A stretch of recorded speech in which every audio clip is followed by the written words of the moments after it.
Welcome to Friday Night Football here on PlayOnSports.com. I am Jason Phillips alongside my partner Paris Gaines. We are here at Sunnyside Stadium here right before kickoff between the 7-2 Bullard Knights and the 6-3 Edison Tigers. Paris, a huge rivalry game. These two teams do not like each other. This one coming down probably battle for the County Metro Division. That's Bullard right. 4-0 in league, Edison 3-1. We'll see about what Sanger does later tonight. They might have a say in it. But to get going, Bullard, they come in, 5-game winning streak.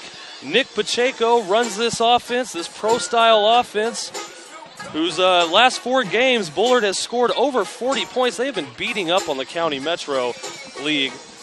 But it's going to be more about their defense today, Paris, because the Edison Tigers, they like to run the ball and do a lot of it. That's right. That's right. They attack with a 3-4 up front with a high safety. They simply believe they can stop the run.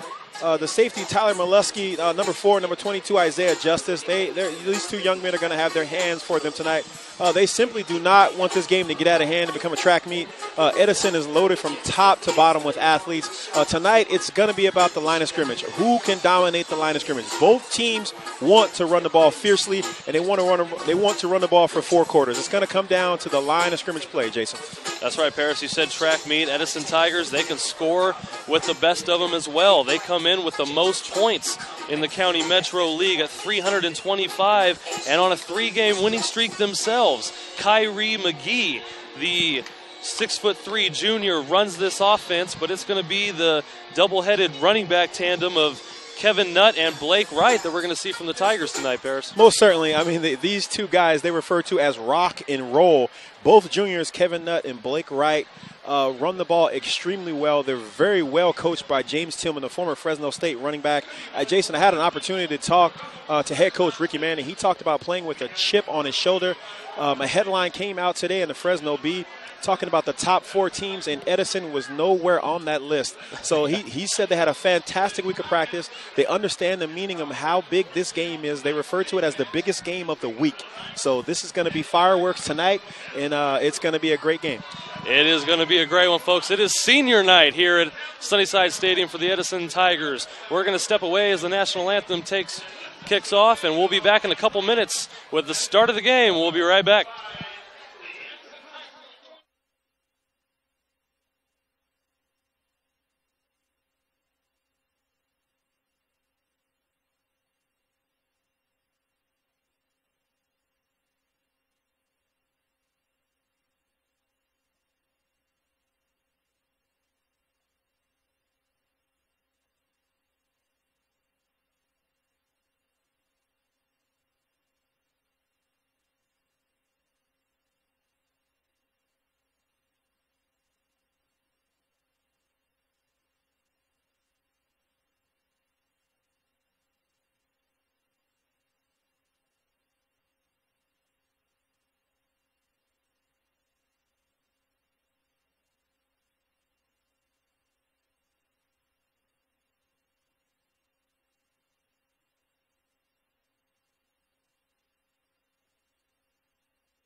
And welcome back to Friday Night Football here on PlayOnSports.com, live from Sunnyside Stadium. We are just about set to kick off. Good crowd on hand for both these squads. Playoff atmosphere tonight, Paris. That's right. It's going to be big tonight. Bullard coming out with the fog machine. It's going to be a great night of football. These two teams trying to stake their claim in the Division I playoff brackets. Playoffs start next week, and this one is sure to entertain. Jason, tonight is most certainly going to be a statement game. Bullard has peaked late, that's what you want to do. You want to see your team start to peak late as the playoffs near. And this Edison Tiger team, like I said before, they're going to play with a chip on their shoulder. They want to play fast, and they want to start fast. Both teams peaking right at the right time. 5-game winning streak for Bullard, 3-game streak for Edison. Bullard will receive first in their away blue pants, white jerseys. Edison in the home blacks, set to kick it off.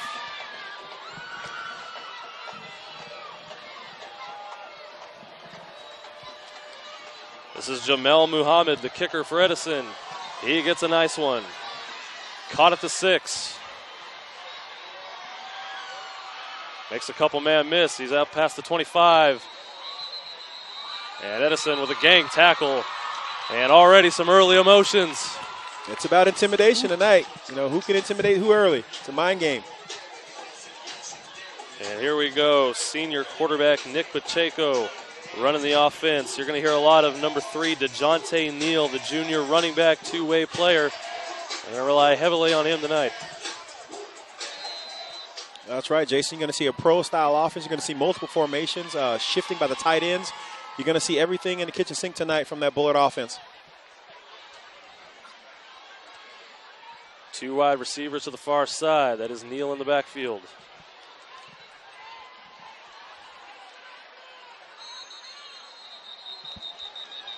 And we're going to have a flag. Either delay a game or false start. That was an offsides encroachment on Edison. So a little gift to open the game from the Edison Tigers. And that's what you don't want to do early. You're going to see a lot of bouncing around. You're going to see a lot of different formations. They attack from a 3-4. They truly believe that their athletes match up with anybody in the Valley. Bullard, a couple of head-scratching losses on the year. One to Buchanan, one to Clovis West. 2 teams at the bottom of the track. These Bullard Knights could easily have been 9-0 up to this point, but come in at 72, and we're going to have a timeout. It's a little delay here before we get into the action. Both teams trying to feel each other out like an early boxing match, Jason. As each team goes back to their corners, talk about this opening drive for the Bullard Knights. Ricky Manning Jr. in his first year with the Edison Tigers, the great legendary Hall of Famer from Edison, went on to UCLA, now found his way to coaching the Tigers. As you remember, Edison used to have the paw on the helmet. They have gone back to the old traditional Wolverine-style helmet, which I kind of dig, Paris, I'll be honest. A bit of a throwback, a bit of a return to the glory years at Edison High School.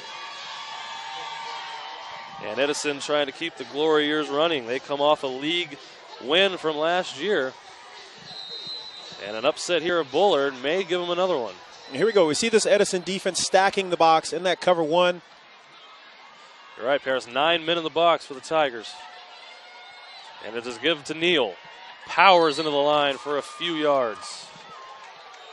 No, the young man can do it all. He's an inside, outside kind of guy. He has the speed. He has the power.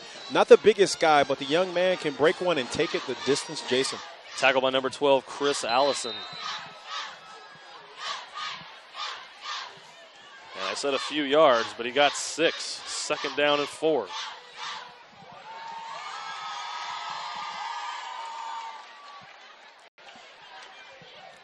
Weak formation. Pacheco, play action. And he will throw. He's got a man open, the fullback out of the flat. Going to have a first down up to the midfield. And that is Darian Duckett, the junior running back for the Bullard Knights.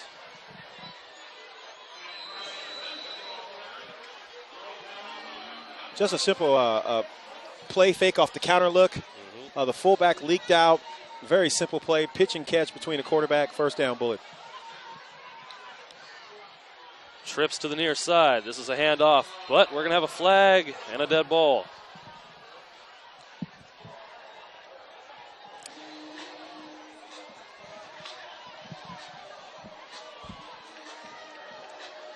Handoff was to Trenton Barnes, but it is a penalty on the Bullard Knights, and they will back it up 5 more yards. Make it 1st and 15 from their own 46.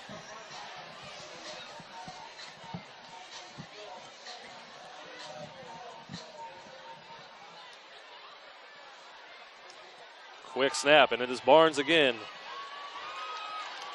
Wrestles a couple defenders to the ground after a pickup of a couple. Chris Allison on the tackle again. Jason Barnes, the bigger back, is part of their Bullard's own two-headed monster in DeJounte O'Neal and Tristan Barnes.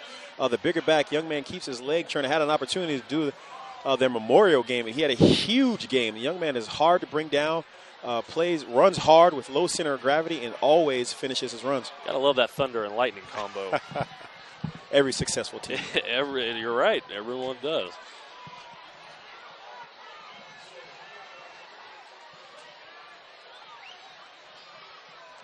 Offset I formation this time from the Knights. Man in motion.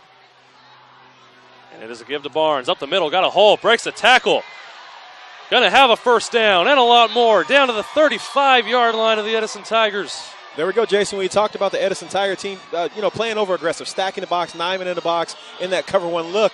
If the running backs, if they get to the second level, they have an opportunity to break a long one. I mean, that's the gamble you pay with stacking that box. Trent Barnes, you cannot tackle him high. He shedded that one pretty easily, it looked like, from up here. And a first down and 15 converted on the ground. 1st and 10 now, Bullard from the 36.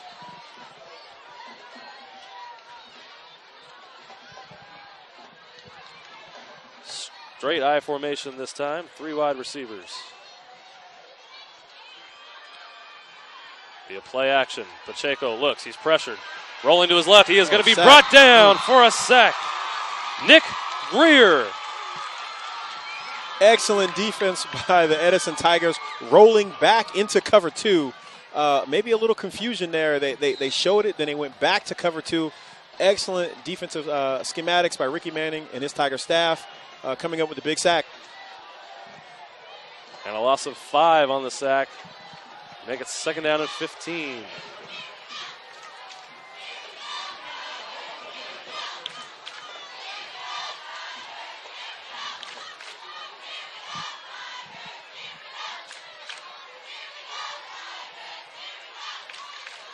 And a little early movement from the offense and another flag. The Tigers, Jason, were back in their traditional, their base, their 4-3 look.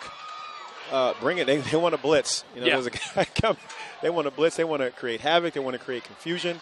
Pacheco has his hands full tonight. Everything needs to be quick, in my opinion. They're going to blitz guys off the edge, hitting gaps. They really must get that play action going tonight, as well as the run game. You're right, Paris. Edison has no fear stacking the box. We've seen it every play so far.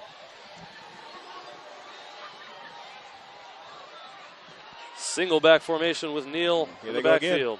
2nd down and 20. All 11 men in the box for the Knights. Hand off to Neal. And maybe a couple. And this is going to bring up a long 3rd down. Bullard's got to get to the 26-yard line.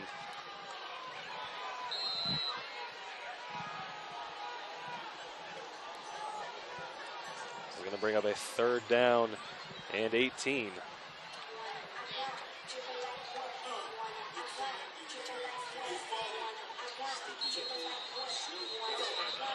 And the referees are going to throw a flag. The near side official threw it in the direction of Ricky Manning and the Edison coaching staff. That's never sideline warning. It is a sideline warning. The Edison player's a little too close to the field. Jason, that's the first sideline warning we've seen this year. It is. You can tell the refs are amped up for the playoff atmosphere as well. They're. That's right. They don't want either team to have any sort of an edge. Referees are letting them know they're in charge.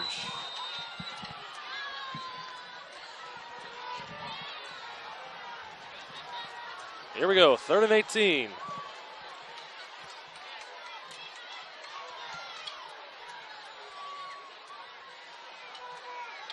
Pacheco back to pass, has a man, caught. Out of bounds at the 32-yard line.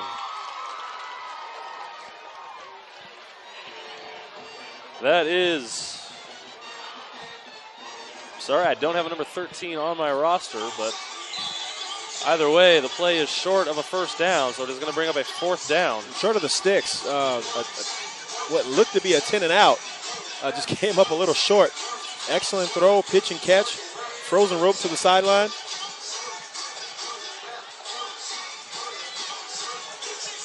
And Donnie Arax and the Bullard Knights are going to go for it. 4th down and 8. But we've got a timeout first. Ricky Manning wants to talk it over. Now, Jason, we've seen this from Coach Arax before. He truly believes in his team's ability to get this first down. We've seen him go for it several times this year, and he just has faith in his offense to get that first down. Is that faith in the offense or lack of faith in the kicker? Well, it's one of the other. Oh, man, we don't want to discredit the kicker, so let's say it's faith in his offense. We'll call it faith in the offense. Yes, let's say it's faith in the offense. And just believing that his team can get the yards needed.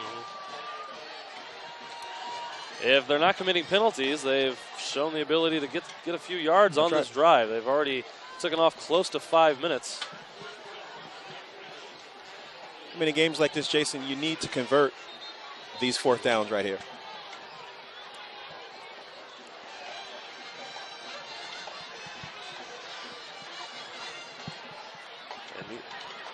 Yeah, you're right. You talk about these are the penalty or the drive-killing plays right here. Mm-hmm.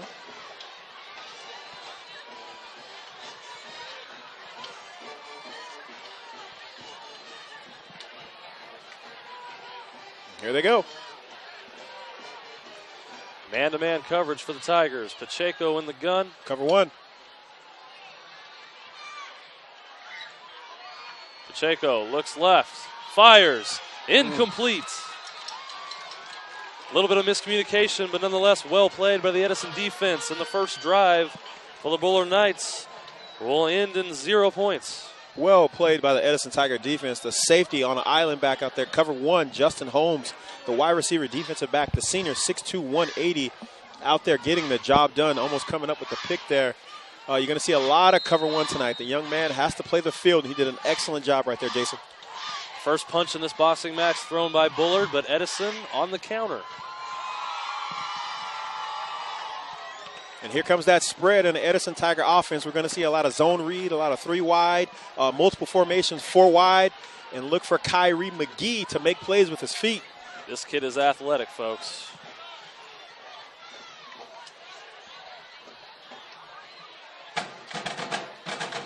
And he's back to pass. First play of the game. He wants to go near side. Has a man complete. First down to the 46-yard line of Edison. DeAndre Howard on the reception. Jason, they came out throwing the football. Paris, we talked about before this game started that we thought it was going to be a lot of running from Edison, but coming out firing. Hey, if this team can establish the pass early, look out, Bullard Knights. Look out. Gotta love the element of surprise.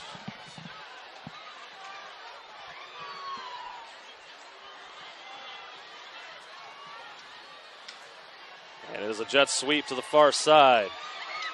And Bullard is going to play it nicely. That is Tyron Viney on the carry. That's right. The young man simply has to understand if you continue to stretch to the sideline, you're going to run out of room. Eventually, you have to plant that outside foot and go vertical.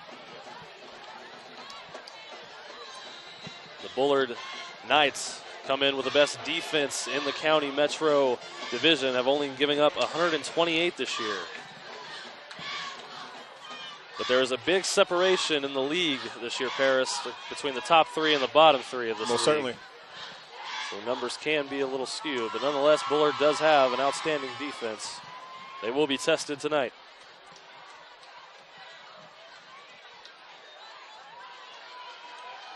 And this time is a handoff to the running back. He's got space, makes a man miss, one man to beat. And he is tackled. Ran out of bounds inside the 15 and a late flag. That is Marquise Sutton.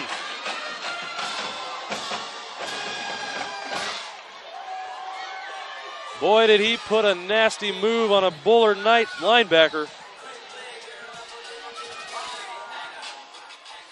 And a big play for the Edison Tigers here early. First run of the game. Second run of the game, excuse me.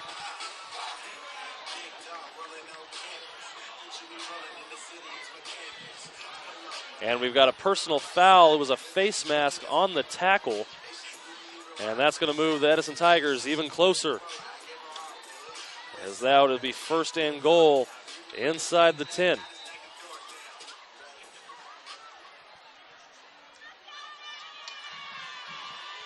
Trips to the near side. It is a handoff to Sutton again.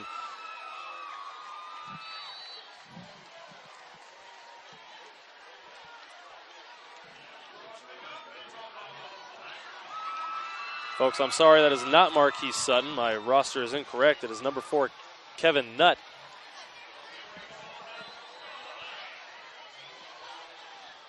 As he gets down to the 1-yard line, Edison inching closer to the goal line to get first blood here in this huge rivalry game.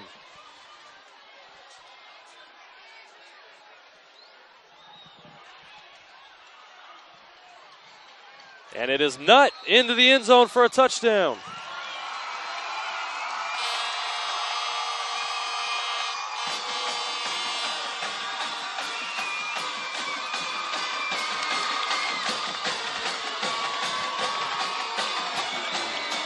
Jason, the Edison Tigers strike first. Both these teams averaging over 32 points a game, and the Edison Tigers put one on the board with 4 minutes and 50 seconds left in the first quarter. And the kick is up and good.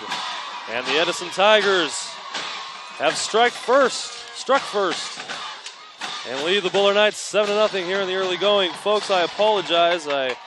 Paris was finding out some information. I said a name that I should not have said. Apologize to the friends and family of the former name I just said. It is Kevin Nutt, number 4. Rosters are a little out of date.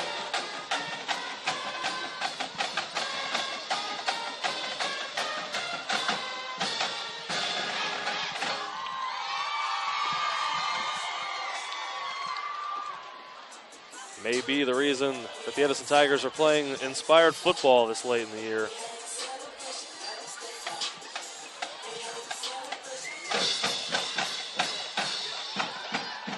And that's the explosive Edison offense that we've seen throughout the year. That's right. Their ability to strike fast and to strike any time. This offense is high octane, led by Kyrie McGee and company. And there you have it, 7-0. And the zone read causing problems early for the Bullard Knights.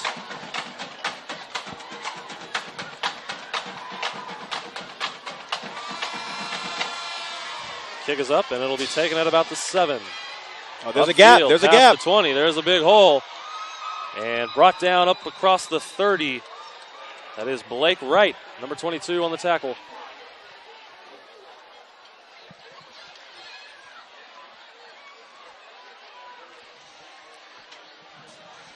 And here we go, Pachenko on that offense.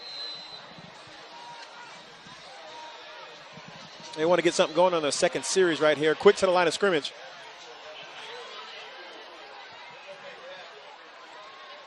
Three receivers set, 2 receivers to the near side. Pacheco calling out the assignments. And it is a handoff to Neal. Far side, huge stiff arm as he goes out of bounds. Oh, physical run. You got to love it. You gotta love it. Young man sweeping to the right sideline. Just use a little bit of power there. Stiff arm. Lowered his shoulder. You got to love it. This is a big game. It's going to be some big hits tonight. Also, you're going to see DeJounte O'Neal look to get to the outside. The young man, you're going to see him on the toss and the stretch. Plays to utilize that young man's speed.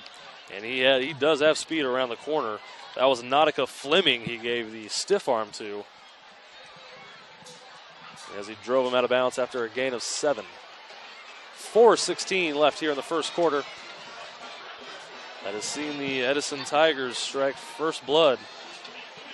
Bullard, a win here and a wrap-up of the County Metro League title. Jason, what a run they are on. It has been. 4 out of the last 5 games, just routes, over 40 points a game, beating up on the poor County Metro division. And this is what we expected to see out of this Bullard Knight team early on in the season. We had the opportunity to call their second game of the season against Buchanan, and we were actually wowed by the way Buchanan just took apart this Bullard Knight team early on in the season. You're right, Buchanan, a tale of 2 halves this season. That was in the first half where Buchanan was playing well. And here we go. This is a toss sweep. Jet sweep, excuse me. And played well by the Edison Tigers. Played very well. Very well. Stretched the play to the sideline. That's textbook. That is going to be a loss of 1 on the play.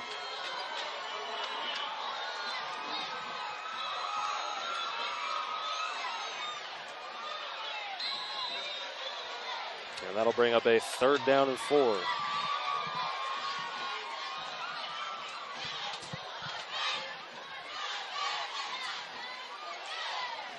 Little confusion on defense for the Tigers. The 12th man gets off the field. And it'll be a run up the middle by Pacheco. And he's going to have the first down, but we do have a flag on the far side of the field. Maybe just a little movement before the snap there. That might be a big call.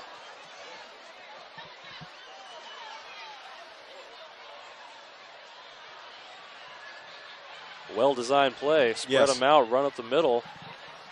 Pacheco's got good size. He can get a few yards. They're going to wave the flag off. And a small break in favor of the Knights. That is an excellent call by Coach Don Arax.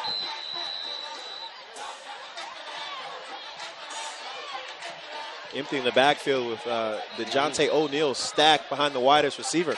Great call. Right. Pulling a linebacker out of the box. Uh-huh.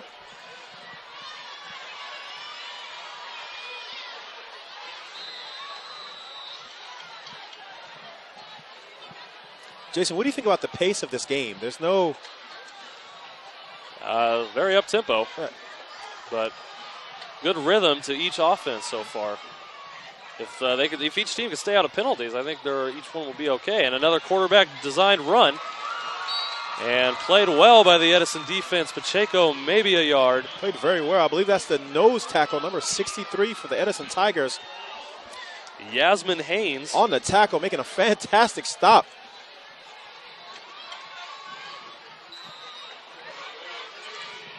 Yasmin Haynes and company on that D-line going to have their hands full trying to stop Neal tonight. And maybe Pacheco in any more quarterback design runs. Well, the young man is 6 foot 275, so he sure can plug a hole. Absolutely right. And this is going to be a handoff and a pass. Caught Darian Duchett on the reception, and he's going to have a first down. It was actually Isaiah Justice took the snap. It was not Pacheco. And Justice showing his throwing ability with a nice toss. Once again, an excellent call. You have the Edison Tiger defense once again stacked in the box. That's the gamble Yes, Ricky Manning. Yes, that's the gamble Ricky Manning and that defense is going to have to deal with tonight. I like the play calling by Donnie Arax so far. Pacheco back under center. And it is a handoff to Barnes. Got a hole. And a great open field tackle by Ronnie Manning, the cousin of Coach Ricky Manning. Saved a big play there by Trenton Barnes. Donning the 24. I do believe that's Ricky Manning's old number. Keeping it in the family. with what looks to have been a touchdown-saving tackle. And that is going to bring up a 2nd down and 4 with 1:28 here left in the opening quarter. That is Barnes in the backfield. Offset eye.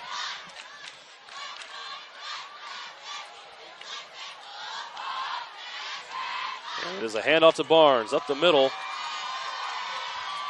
bottled up. He won't make the first down. You know, Jason, Tristan Barnes is simply a load at running back. Every time I've seen this young man run this year, he always makes the first defender miss.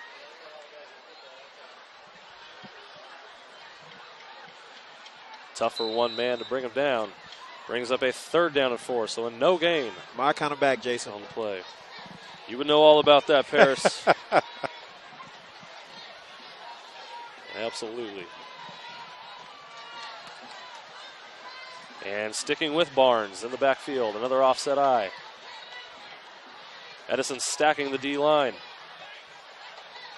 And it's play action. Pacheco hit as he throws. Just incomplete. Incomplete, trying to hit the comeback route out there. Just did not have enough time. Defensive end quickly coming off the edge, applying pressure, and the hit to Pacheco. Incomplete pass.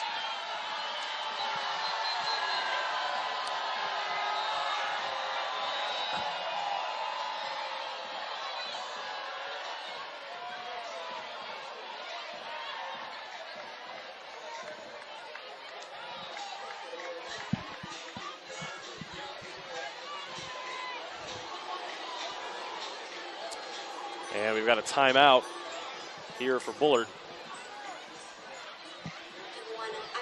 On a good use of a timeout here for fourth down. And folks, while we have a break in action, PlayOn Sports is not only your destination for Friday night football action, but it's also the place for the most comprehensive coverage of high school playoff and championship events and all sports from around the country. PlayOnsports.com, high school sports lives here.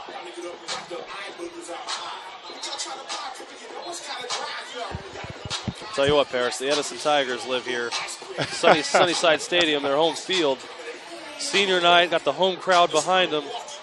Playing good defense. They got the makings of an upset here after a good start. Well, most certainly. We talked earlier, having an opportunity to talk to Ricky Manning before the game. He talked about coming into this game playing with a chip on their shoulder. A little bit of disrespect they feel they should be one of those 4 teams as one of the front runners. Listen today in the newspaper. Great week of practice, and it's showing on the field tonight. And here we go, 4th down and 4. They need to get just past the 27-yard line, and we got a flag. Another flag. And the Edison Tigers are clapping. It is on Bullard. Delay a game? I didn't see a signal. However the case, that's going to make it a 4th and 9. And again, penalties at inopportune times for the Bullard Knights. Jason, I believe it was offsides. You don't hear that one, see that one much called on the offense. And that just makes this 4th down that much more difficult. They're calling it 4th and 8. Here we go. We've seen this formation before. Pacheco, pressure, going to throw it in. Oh, he had him. Overthrown. He was there. Intended for Isaiah Justice. But Pacheco just a little high, and another 4th down and incomplete pass. Oh, with just a little bit more time, Jason. He did have a guy running wide open. The dig to the far side of the field was wide open. It's a crossing route. It's a double dig. Wide open. And the Edison Tigers continue their outstanding first quarter here tonight. 19 seconds. This will most likely be our final play of the quarter.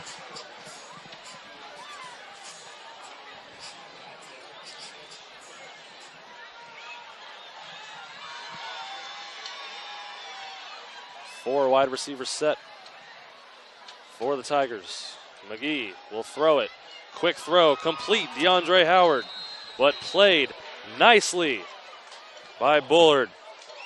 And Grant Erichelian on the tackle. Oh, man, a fantastic break on the ball by the young man. The cornerback read the play well, broke well on the and made the tackle. That's Grant Erichelian, the wide receiver, defensive back, a senior. Fantastic play. Another great play. And that is going to be the final play of the first quarter, where Edison is up 7-0. We're going to take a short break for a little promotional ad. We will be right back.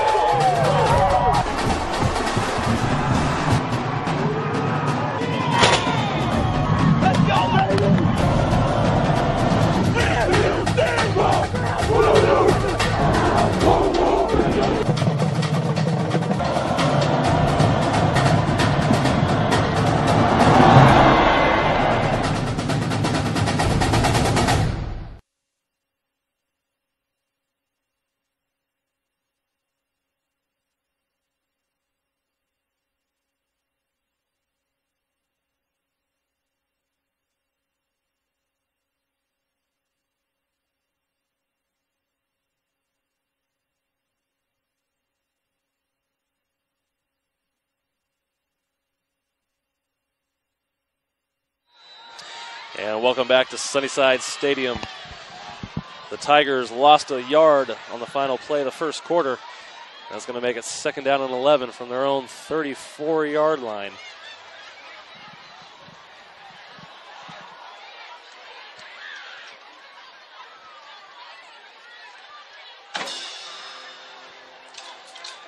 And it is a play action. McGee rolls to the near side. And he is going to be wrapped up and brought down for a big loss of the play. Big loss. Their big playmaker, talking to Coach Ricky Manning before the game, number 1, DeAndre Howard. Young man, you have to realize you have to start coming back to the ball eventually. He was on the go route. McGee just simply did not have enough time. But if you're looking back and you're seeing your quarterback scrambling, hey, simply come back to the ball. And the young man, Howard, is well coached by another former Fresno State athlete, Atnoff Harris, the former receiver. So I know the young man is extremely well coached, but young man, you have to simply come back to the ball. And Zach Carter was the middle linebacker that brought him down for the sack.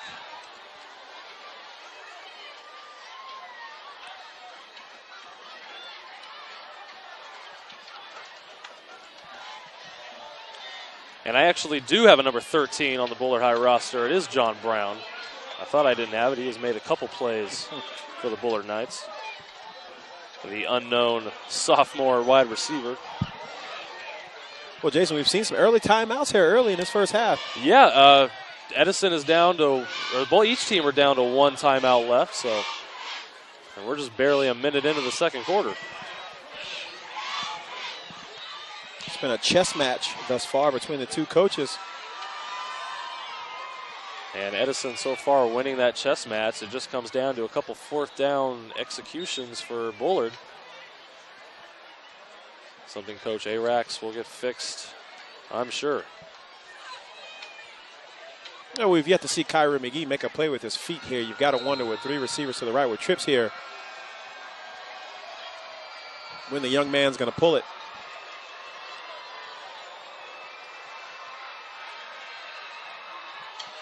McGee back to pass, fires, complete, near the 1st down marker. It will be close. He should have it. Preston Scott on the catch.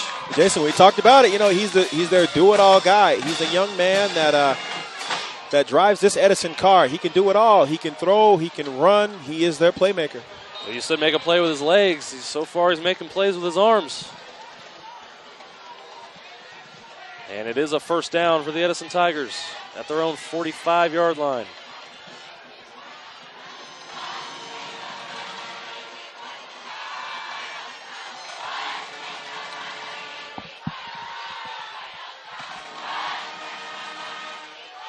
And it's going to be a handoff. Coming to the near side. Oh, and a big hit. Big hit. Blake Wright on the carry for the Tigers. Blake Wright, young man, lower your pad level. You got to get that pad level down. Oh, man, fantastic pursuit by the Bullard defense, stretching the play to the sideline. Oh, the young back here, the junior back, you have to lower, you have to dip that inside pad, young man, and put your foot in the turf and go vertical. That's right. That's right. You don't want to stand up too high and take that punishment. Isaiah Justice with a big hit. And it brings up 2nd down and 8.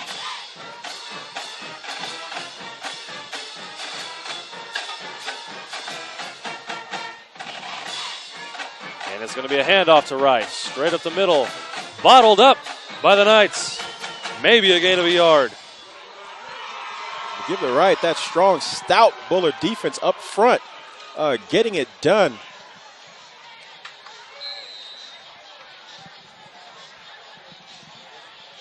Third down and 7.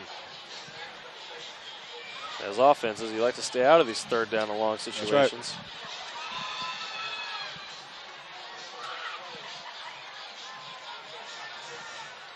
From their own 49.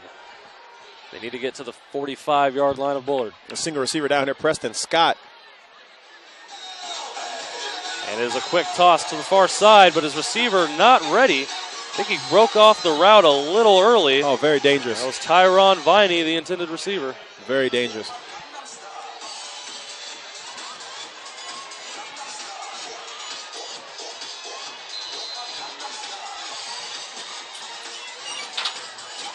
So that'll bring up 4th down and 7. Big stop there for the Bullard Knights.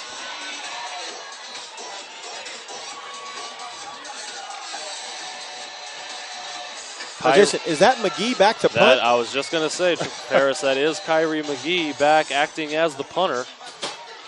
Bullard Knights standing at the 20. And McGee is, no, he's going to fake the kick. Take it near side. He's going to have a first down and a lot more. Down to the 30-yard line of the Bullard Knights. What a fake. What a fake, and there we have it, folks. McGee making a play with his feet. There it is. Wow. I mean, you have to know if McGee is back at punter, right? You have the threat of a fake. You got to be aware of it. He can't do it. We looked at each other when we noticed it was McGee. And sure enough, a stiff arm and a 20-yard run later, and the Edison Tigers are in business.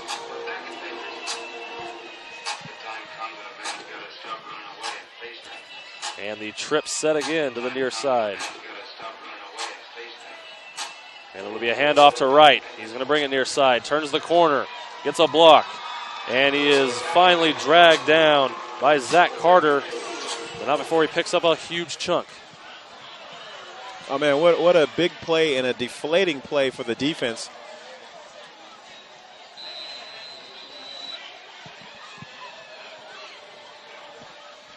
And he picked up a first down, so it'll be a first down for the Tigers.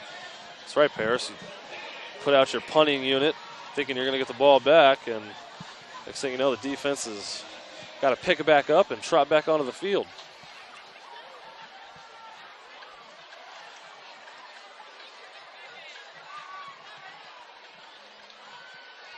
And McGee, it'll be a handoff to right. Powers through the left side. Down inside the 15 to about the 12. Running hard, Jason. They're starting to lean on that defensive front for Bullard.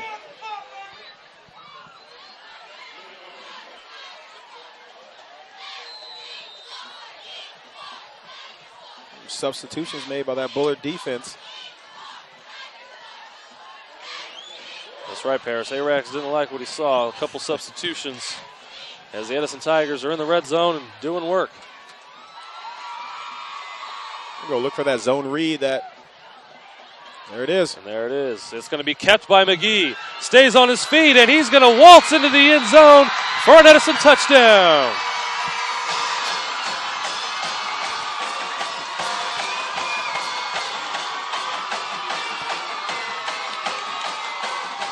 Jason, Kyrie, I do just about everything McGee scores for the Edison Tigers on the zone read. The keeper, excellent read. A few nifty moves and into the end zone. And the extra point up and good for a 14-0 Edison advantage.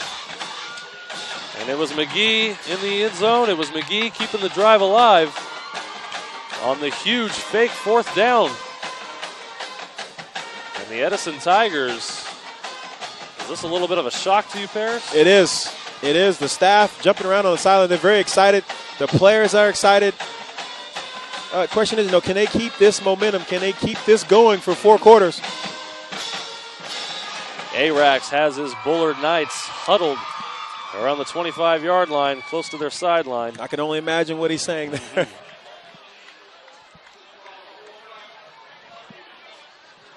I think the similar component I was looking at earlier today, Paris, was both of these teams have played Sanger. Sanger's pretty good at 6-3, up there near the top.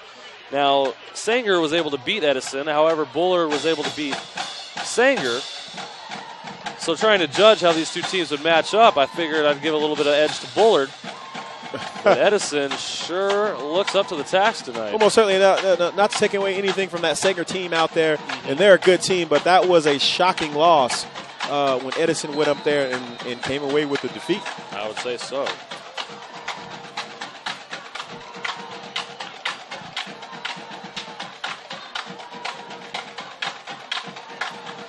And it's a low liner of a kick.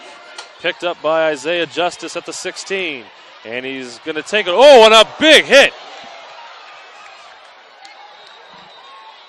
DeJounte Neal, the starting running back, absolutely leveled one of the return men for the folks, Tigers. You got to love special teams. My coach used to say, keep your head on a swivel. DeJounte O'Neal, the starting running back, just simply peeled back and crushed the Edison Tiger. Oh, man. I thought he might have had an alley once he got around that corner, but the Edison Tigers kickoff coverage unit played it well.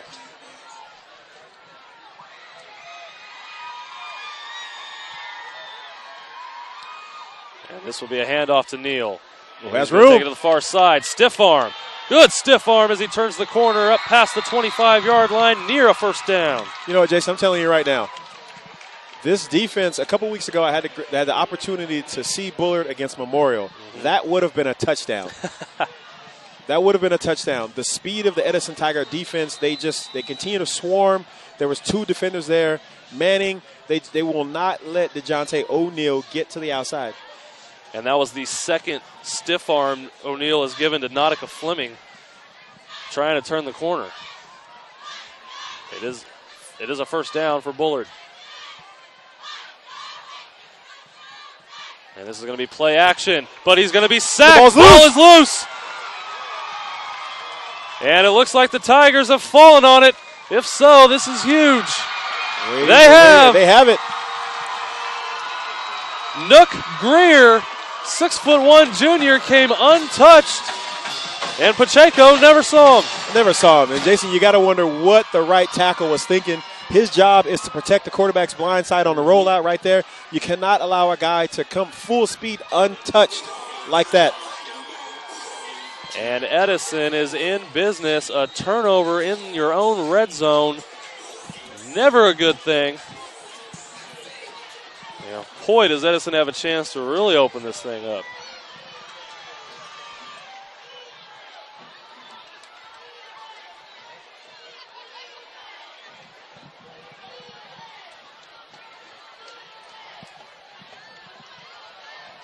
The Bullard defense in a hole here. McGee, and he keeps it himself. And he's going to have a first down, finally dragged down. Dragging a Bullard defender with him. And it is a first down. First down and goal. They're going to mark it at the 6. Jason, if I'm a betting man, they're going to go back to that zone read. I believe you're right, Paris. It has been effective here in the early going. That is Nutt in the backfield. And it is a handoff to Nutt. He goes left, breaks a tackle, but he's going to cross the plane. There's the signal. Touchdown, Edison Tigers.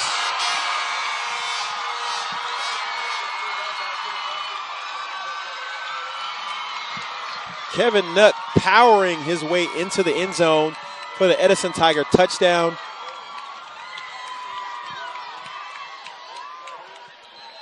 Some early contact around the line of scrimmage. Tough running. Would not be denied. And the extra point is good. And the Edison Tigers, I think they want this County Metro League title, Paris. You know, I spoke about it earlier, Jason. They came into the game with their chip on their shoulder. This is a statement game tonight for these Tigers. For Bullard, I'm not seeing that sense of urgency. I'm not seeing that consistency. I'm not seeing that attitude on the field tonight, Jason. Boy, these two teams, one of the better rivalries that the Valley has to offer. That's right. How good does Ricky Manning and his boys got to be feeling on that sideline right now? We're talking about 2 great programs here in the Valley going at it tonight. And with 6:28 left in the half, the Edison Tigers have a 3-touchdown lead. Who would have thought? And I'm sure there are some people around this valley a little stunned.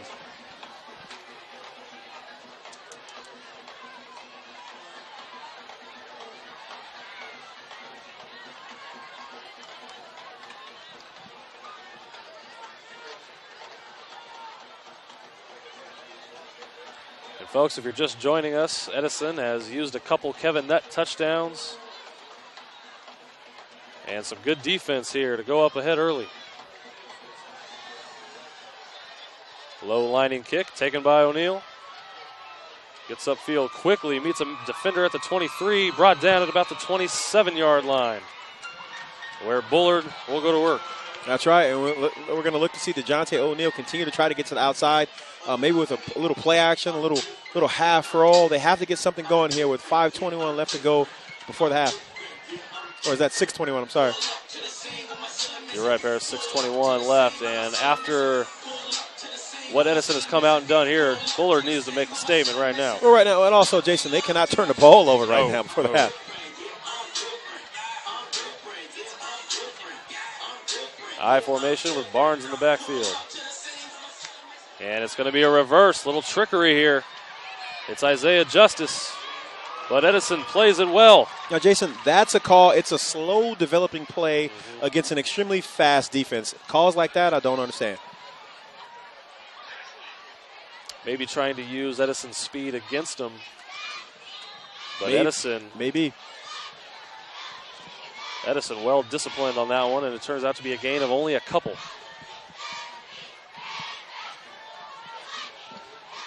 You know, Edison's D has had, at times, not shown up this year, given up over 230 points this year, but tonight they have come to play.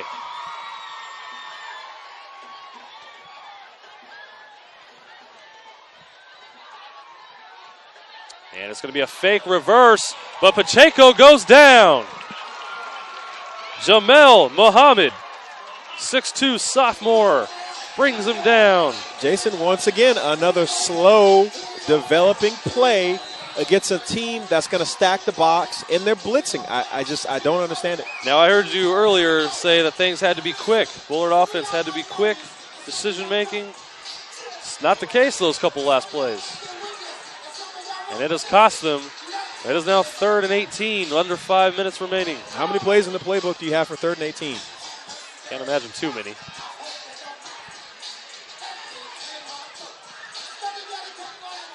And Pacheco, a ball is loose. Ground. And Edison has got it. They're saying they got it, and they do. The second turnover in a row in their own red zone, and Edison is in business again. In business, and business is most certainly good. Getting the ball back in the red zone.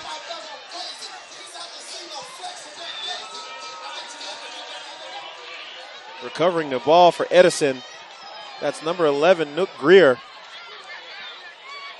Boy, he's already making an impact in this game, is Nook Greer. Having a monster game. He had the forced fumble the drive before.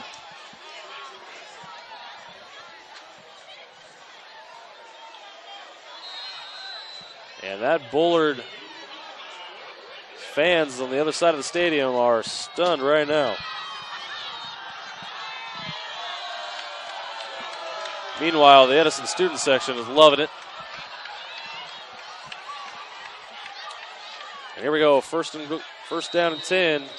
And Bullard is going to help the Edison offense out a little more. I think we've got an encroachment.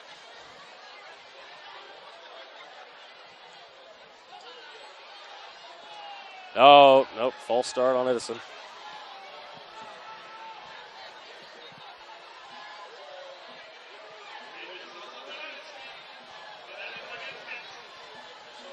Mark it back to the 17-yard line. 1st and 15. Edison can get a first down if they reach inside the 2-yard line. Blake Wright in the backfield. It is a handoff to Wright. And Bullard is there to stop him. Played well, stacked up, played well.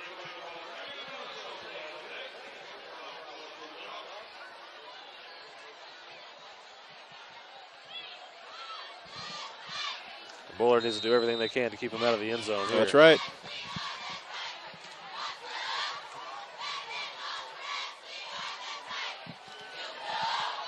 Man, it's tough when you got Kyrie McGee back there, the young man that could kill you on the pass as well as with his feet. Oh, you have to be extremely disciplined. And McGee is going to give it to Wright around the corner. Holding. A flag comes in as Wright is into the end zone. That's going to be holding on number 54, their offensive tackle for the Edison Tigers. Perhaps the reason he had such a big hole to the right side.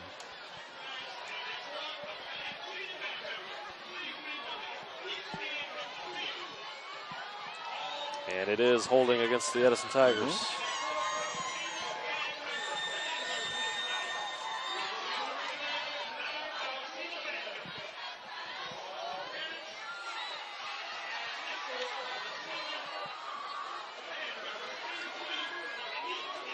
So what was 1st and 10 from the 12 has turned into 2nd and 23. The Knights really need to hold here. 26-yard line. Jason, yes. What was the Bullard Knights? They really need to hold here. You can't allow Edison to put any more points on the board before the half here.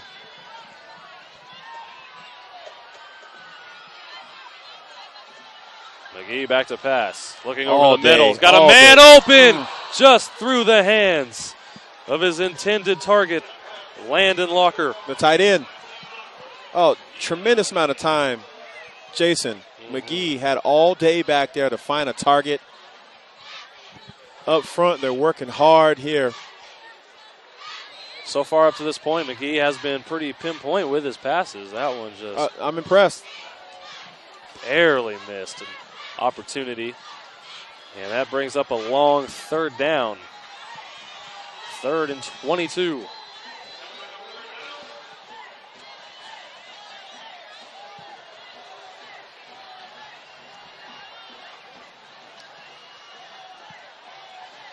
McGee back to pass.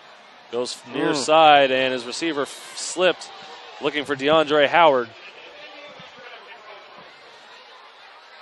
One of the toughest passes in football right there. Hash to sideline. Fell a little short. That's DeAndre Howard slipping on the play, but Jason, I'm not sure if the pass would have made it there anyway. Yeah, looked a little bit underthrown. And that's going to bring up a long 4th down. A long 4th down. Let's see what Atnoff Harris, who actually co-coaches the offensive coordinating there with James Tillman. Atnoff Harris, the passing coach, and James Tillman, the run game coordinator here. Let's see what Coach Harris is drawing up here. And they elect not to substitute. There's a timeout. For the punt unit. And Ricky Manning is going to use his 3rd and final timeout to talk it over with 3:50 left in the half.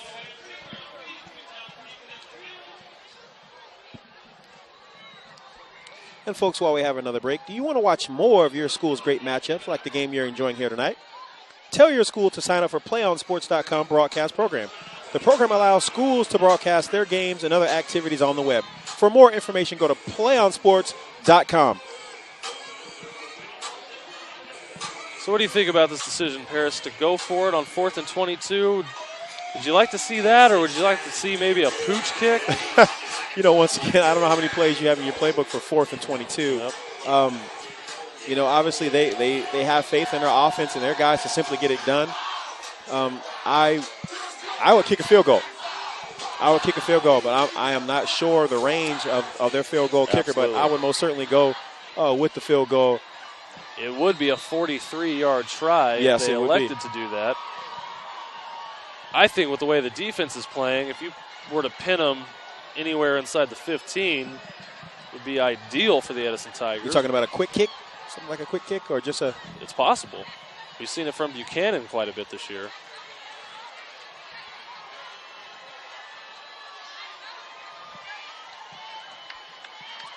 And McGee back to throw. Got time. Going to go deep. He's got a man, Howard. Now, and he may have the 1st down. Jason, how does that happen? Wow, Paris.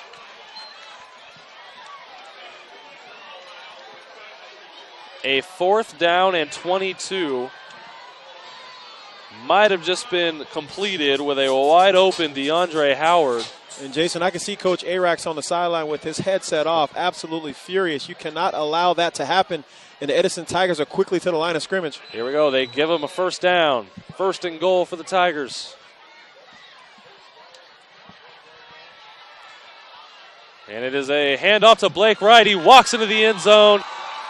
Edison Tigers ahead 4 touchdowns. That is simply deflating.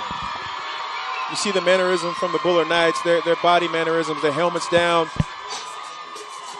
You're right, Paris. Helmets down, arms on their hips. The offense has let them down, and the defense is showing it.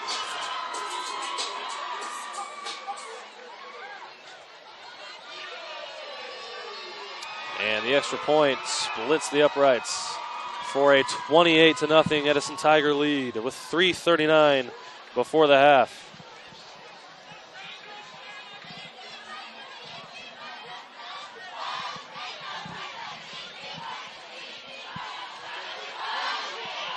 Holy cow. Yes. Yes. I am stunned. I can officially say I did not see this coming.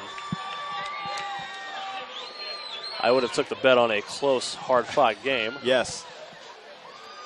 But the Edison Tigers won none of it. You know what, Jason? This is a well-coached Don Arax team right here. I believe they're going to go in half, and they're going to make some adjustments, and we're going to see a different team coming out of the half. We need to see a better team. That's right. Come out of the half. This is not how you want to enter in the playoffs off a first-half performance like this.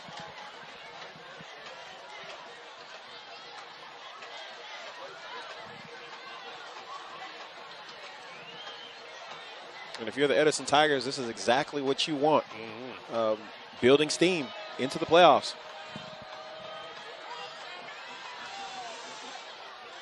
Kick is going to bounce around. Taken at the 25. Brought down just shy of the 35 to about the 34-yard line. That was Tyler Molesky returning the kick.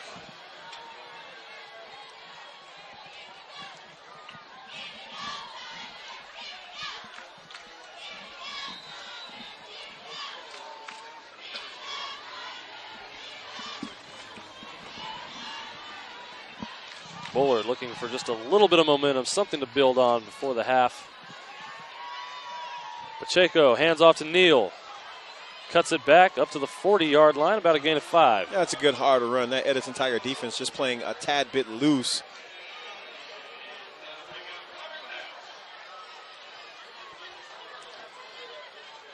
Applying not as much pressure. I think we need to see the Bullard Knights get mad, Paris. Yeah, you know, we're talking about attitude. Yeah. It's you got to have an attitude at this point. And I think that's one of the things Coach Arax is going to touch on at halftime is just playing with a little more attitude, a little more fire. 2nd down and 5. Pacheco will roll out. Got time. Fires a pass. He's got a man complete. But the ball's loose. And Edison's got it. And it is Edison football.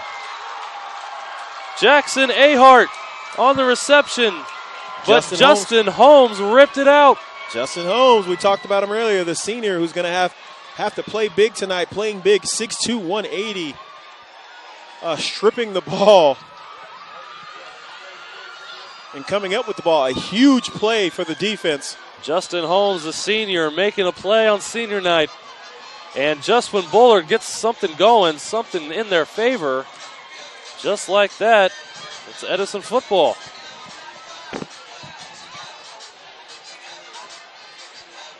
That's a huge play. Bullard has had some of the more deflating plays a football team could have. Huge play here in the first half.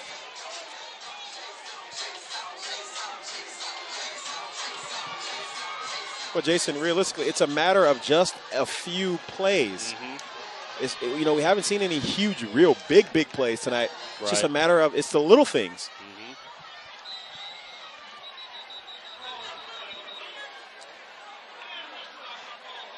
And we're going to have a flag false start on the Edison Tigers.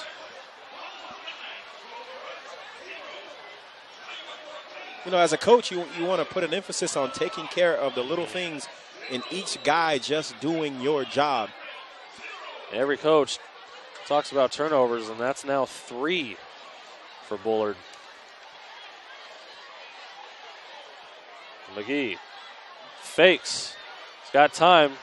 Goes out near side. Has a man. Oh! And Kevin Nutt, the running back, I think thought McGee was going to run for it, decided to block. McGee fooled him a little bit with the pass. Yeah, the young man did not expect that ball to come his way. No, he did not. Getting ready to throw a block for his very mobile quarterback. Mm-hmm.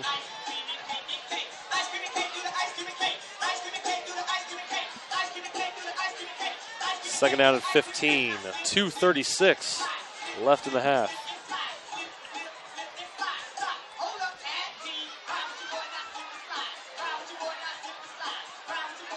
And this will be a handoff to Nutt. He goes far side around the corner. Look at this speed. Up past midfield. A first down easily. Finally pushed out of bounds. Jason, talk about hitting another gear. Absolutely. Wow. Tremendous acceleration around the corner. Man, the young man can fly. Certainly can. Picks up the first down with ease. And Edison into Bullard territory. Coach Ricky Manning not taking his foot off the pedal one bit.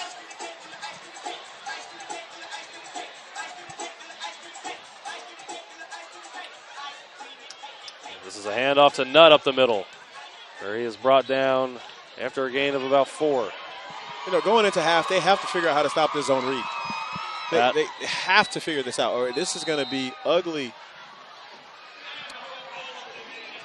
You're right, PG. Bullard struggling to contain the zone read. And Edison starting to impose their will. And if you're Bullard, you just cannot wait to get to the half and start this one over.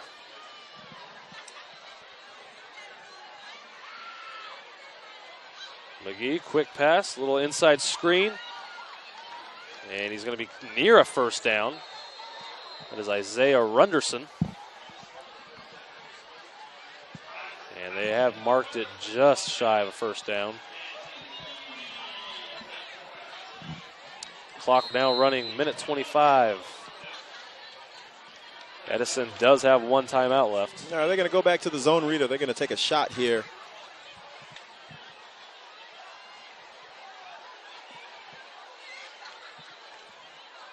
Formation we haven't seen tonight. And it is going to be the jet sweep. He's got some blockers. He's got a first down. And he does not get out of bounds, so the clock will run. We'll go to Edison. Coaches are calling for the hurry-up offense. It is a first down, Edison. They'll spot the ball. The clock will run, 1:01. Once it's spotted, there it is.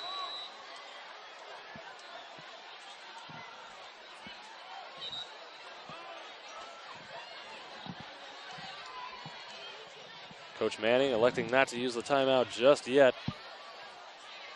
And here's a pass. And it is caught, but a nice open field tackle. Is that O'Neal on the tackle? It sure was, Paris. Tyrone Viney on the reception. That's a fantastic tackle, because if he breaks that tackle, it is nothing but room to run. You're right, 32 seconds and counting. Timeout still in the Edison pocket. McGee back to throw. He's got time. He's going to go deep. And just overthrown. Overshoots his target. And McGee shows off his arm strength. We talked about him at the beginning of the show. Number 1, the 5'6", 140-pound senior receiver, DeAndre Howard, on the go route. I like the decision by McGee. That stops the clock. And he took a shot. Yes, he did. 19 seconds remain. Oh, the young man throws a beautiful deep ball. He does. Beautiful deep ball. Just a flick of the wrist.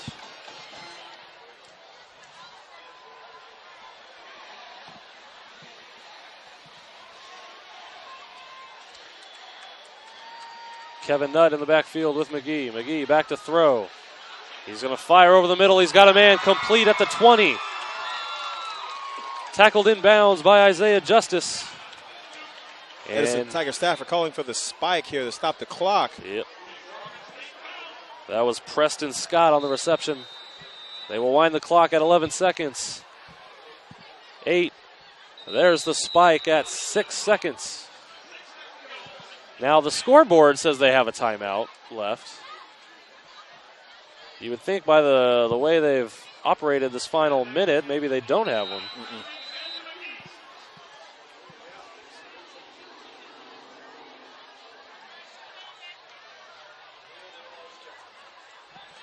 All right, Jason, 6 seconds to go here. Got to get in the end zone. You got to get an end zone. I mean, maybe 2 plays with a quick out, but it's not going to happen. That'd have to be a quick out.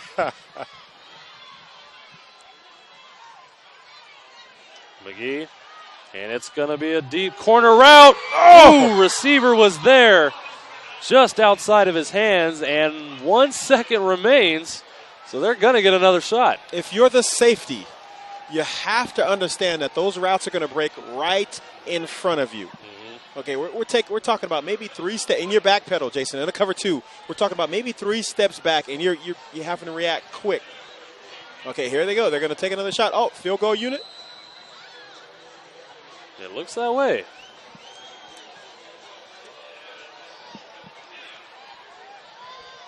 And it's going to be a 39-yard attempt. Plenty of leg. It is good. More momentum for the Edison Tigers as the half ends with a 31-0 lead over the rival Bullard Knights.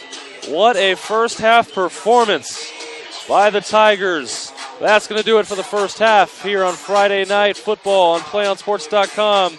We'll be right back with the halftime report here in just a few minutes. Stick around.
Welcome back to Friday Night Football here on PlayOnSports.com. This is our halftime show where the Edison Tigers have a 31-0 advantage.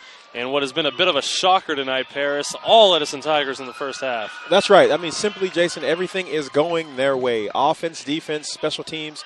But it's the little things that's killing the Bullard Knights right now. Mm-hmm. Turnovers in the red zone leading to Edison Tiger points. Miscues on offense, fumbles, just nothing has gone right for them. Okay, this half has to be a better half for this team. I mean, they're getting beat 31-0 right now. Coach Arax, a well-coached team. I'm almost sure this team is going to come out and be different. That's right. Bullard looking good on their first two offensive drives, but coming down to fourth downs inside Edison territory where they could not execute. And then big turnovers in their own red zone just kills your football club, kills your momentum, sets the Tigers up, and Bullard struggling with the zone read that Edison loves to run. But, I mean, is it almost – you can't put that on Bullard's defense, can you? I mean, that's more the offense, hurting them in that type of situation. Well, you have to put some of it on their defense. I mean, they've had all week to prepare for Kyrie McGee and his offense. You have to wonder, I mean, in practice, how do they simulate the speed at which this Edison Tiger offense attacks at? I mean, you can't really do it, really. So they've had all week to prepare. I'm sure they've been looking at film all year. So it just comes down to discipline, staying home, reading your keys. But once again, this is a high-powered Edison Tiger offense. I mean, it's very similar to what the Oregon Ducks run.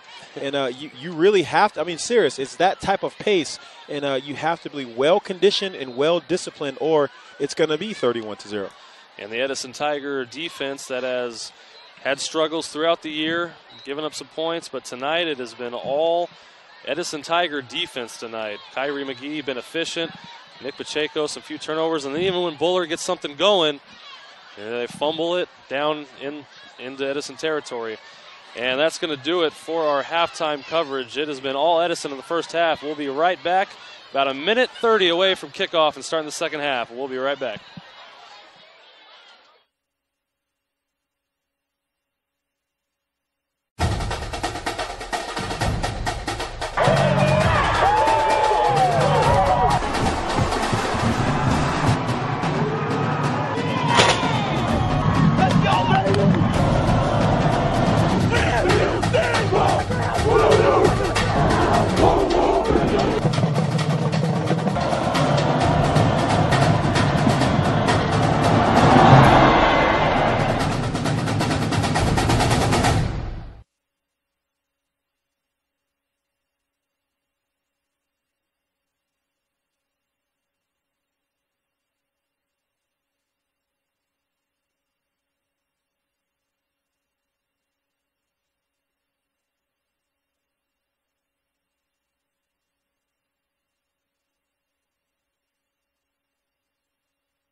Welcome back to Sunnyside Stadium here in Fresno, California, where we are just about to get this third quarter underway. Bullard received the ball to start the game, so Edison will now receive to start the second half, and things couldn't have been going any worse for Bullard. They now got to kick it off to the Edison offense to start the second half. And coming into this game, Bullard needed a win to win this County Metro League, and Edison wants no part of it.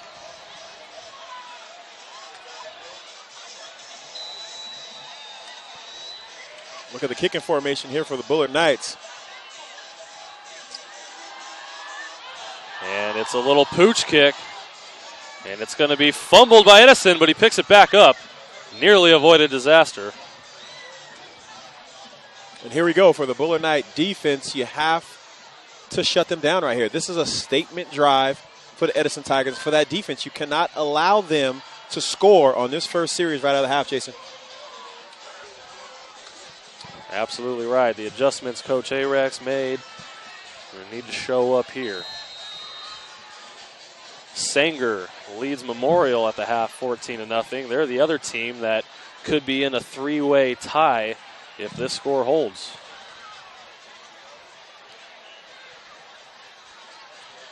Blake Wright is going to start the series as the running back next to Kyrie McGee. 1st and 10 from the 27-yard line. McGee back to pass. Pump fakes. He's going to go deep. Got a man. Caught! Preston Scott on the catch. Oh, man, the pump, freezing the safety, going deep. The young man climbing the ladder, catching the ball at his highest point like he is taught. Textbook, trusting your receiver to come down with the ball. Edison Tiger first down. How about that decision right out of the half? Up 31-0.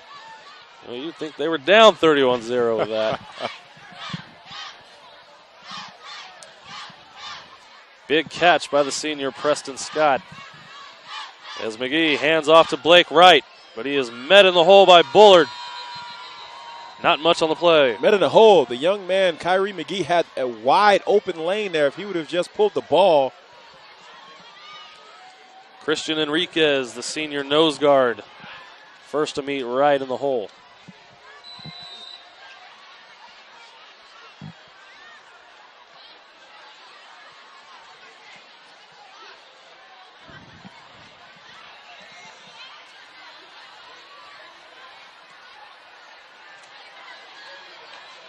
Howard split wide. And a 3-receiver set. And it's going to be a give to Viney. But Bullard they played well. Plays it well. Played well by the Bullard defensive end, who didn't let the jet sweeper get around the corner. That's what the play is designed to get the jet sweeper around the corner to the edge with the block from the running back. Well played by the defensive end, the left end. I believe that's number 11 or number 10, Grant Arkelian. It's going to bring up 3rd down and 11. So a big 3rd down here for the Bullard defense. 4 wide receivers for the Tigers. McGee back to pass. He's going to roll out left, pressured. And all sorts of action in the backfield, still alive, and he is going to be sacked. Brought down by Christian Enriquez, who just made a play a moment ago, and sacks McGee all the way back into Tiger territory. And McGee is listed as a nose guard. Oh, that's not McGee. Or Enriquez. Enriquez, I apologize. Enriquez listed as a nose guard. Showed great agility and great speed there to track down the speedy Kyrie McGee. And there was a play that the Bullard defense has been missing in the first half. And they find it here, and McGee, as we saw in the first half, is the punter. Executed a great fake earlier in the game. This one will not be a fake, however. Isaiah Justice back to return it. He's going to let it bounce. Great bounce. He's going to return it from the 5. Makes a man miss. A scene down the far side. He's got a few blockers. Cuts it back upfield. Still on his feet. And a great return by Isaiah Justice. Finally brought down by Justin Holmes. And that's the spark that they needed. Coach Rustin Pickett, the special teams coach over there at Bullard, finding a way to get it done. And that's what you got to do. String a couple of good plays together. That's right. One play at a time. Quickly to the line of scrimmage.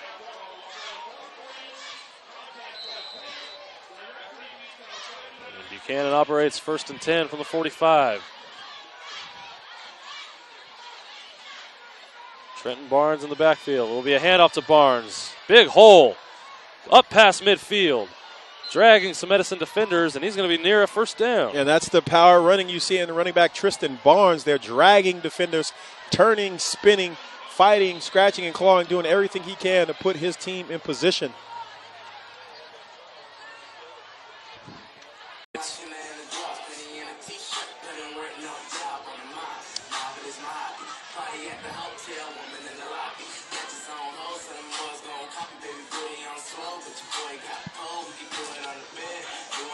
This isn't out of the question if Bullard can get a touchdown here. It's got to be a quick strike here. I mean, but the good news is there's still a lot of time left. Right. I mean, Jason, I've yet to see them come back to the play action where they leaked the fullback in the flat. That was very effective. Their first series. We haven't called DeJounte O'Neal's name yet. I mean, I don't even think he's been in the game. It's been a lot of Barnes up to this point, not a lot of Neal. Although Barnes has shown he can be effective back there. Here we go, big second down and 2. Edison in that cover 1 look. Showing blitz. Barnes met, and he's going to be right at the first down marker. And he was actually met in the backfield, breaking another arm tackle, running through the arm tackle, so to say. Referees immediately call it a first down.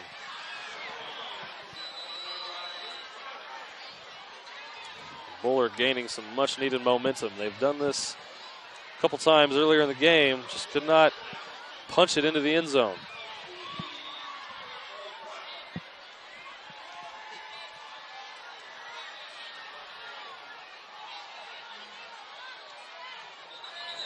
And movement up front. That's more movement up front, Jason.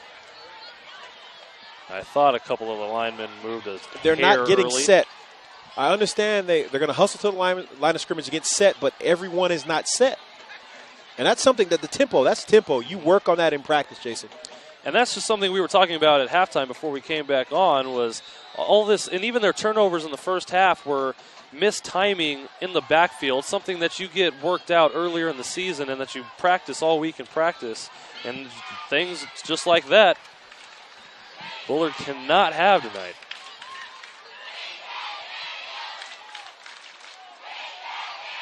Hand off to Barnes, breaks the tackle. Nice spin move. Spinning. And a late flag. Flag on the play.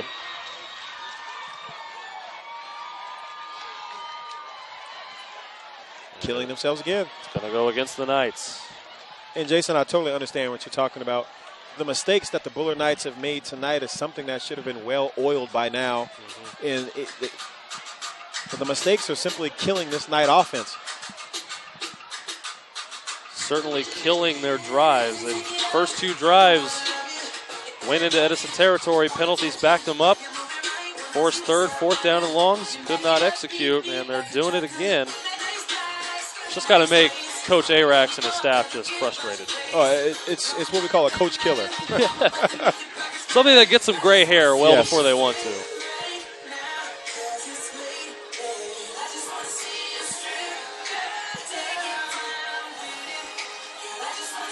Single back formation this time with Barnes. And Pacheco's going to throw it quickly to the right side, and miscommunication between Pacheco and Tyler Molesky, the intended receiver. You know, just trying to get the ball into one of your best players' hands in order for you to be successful, but it just seems like just nothing is working out there. On the snap, Edison Tigers had 3 defenders in the backfield almost. But I like that it was a quick throw. Like you said at the top of the program, things got to be quick. None of this stuff that's going on in the backfield that's slow developing.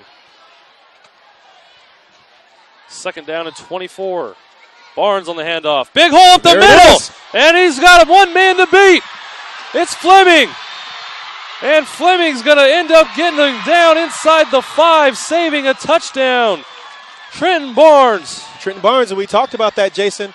If you catch this over-aggressive, 9-men in the box, that cover 1 look, if you get to the second level, you have a chance to go. And he found the slimmest of holes, and Nautica Fleming, the junior defensive back, had enough speed to save the touchdown. First and goal, Bullard. Give us to Barnes. And he is stopped at the 5, maybe a gain of 1.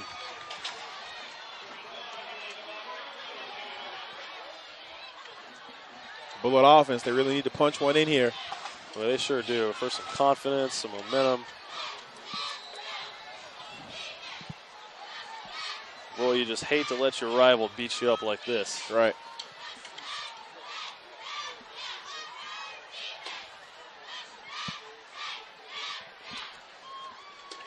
And this time it is DeJounte O'Neal in the backfield.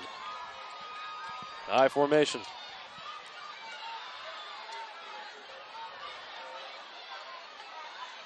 And it is a give to Neal. Follows his blocker. Maybe for a yard. 10 men in the box that time. 10 men in the box. The entire coaching staff, administration, everyone's there in the box. Hard to find a hole. Brings up 3rd down and 3 from the 3.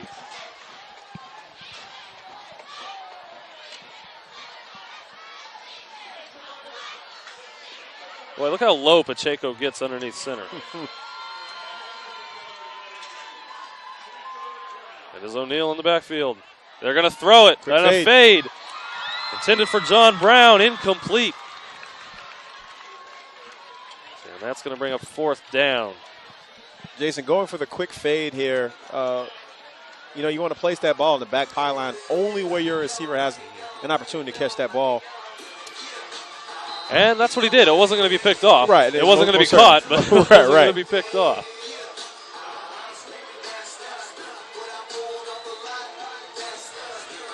Big 4th down. Right here. And it's a give to O'Neal. He's going to go right. Got it. And he's going to get there. Great blocking by the Bullard Knights. And they get their first points of the evening.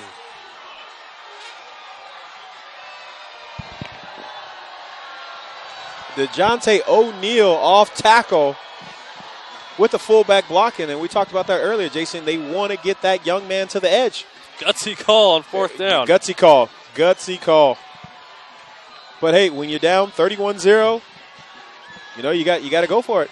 Yeah, true that. I just meant gutsy in terms of running the ball from 3 yards out with 10 men in the box versus throwing. But it ends up working. And the extra point is good.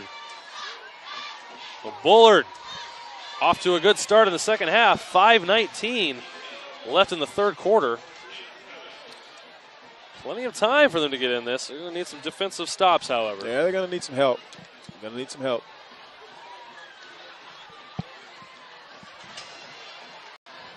And first order of business was to not let this get to a running clock situation. That's right. Well, the second order of business has to be trying to figure out how to stop that zone read, and McGee and the rest of those backs here. They have to figure something out here if they hope and have a chance. We're going to see a pooch kick right here. We saw it on the opening kick just a few minutes ago. But once again, it plays as a double-edged sword here. You're giving this Edison Tiger high-octane offense excellent field position. But to Bullard's credit, they did force a punt last drive. That's right. Yes, they did. So the hope is there.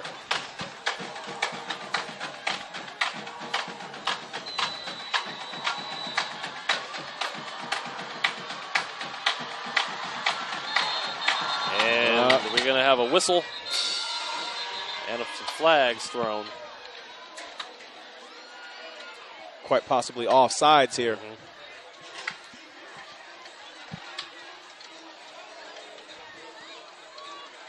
Kickoff unit might have been just ahead of the kicker by a hair.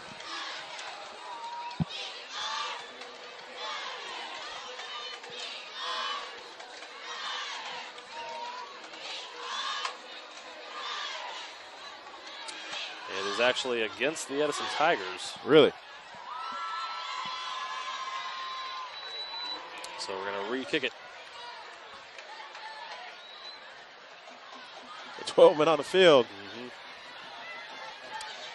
Well, that'll help cover the kickoff unit. And that'll drive you crazy if you're the Edison Tiger special team coach.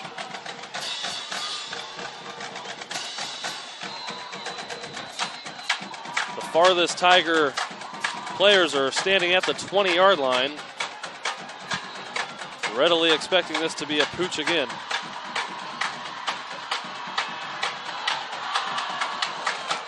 As it is, caught at the 18-yard line. Blake Wright. And he is finally brought down up at about the 28-yard line, where the Tigers will start their offense.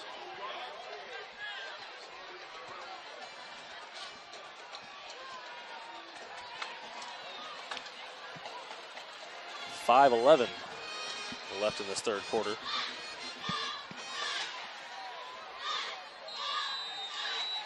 And if you're the Bullard defense, you have to hope to contain this offense on this series. I do notice a little bit more fire. That's right. In the second half. Hey, there's signs of life. Yeah.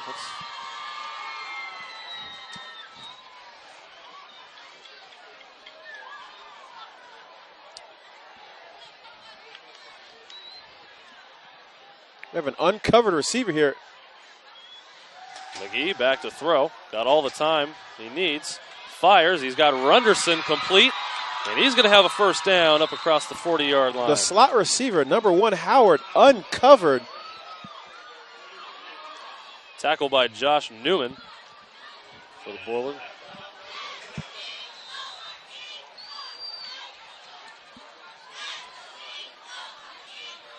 You're right. He was either uncovered or it was deep one-on-one safety coverage. That's deep. No, you're asking too much of your linebacker and your safety to make that play.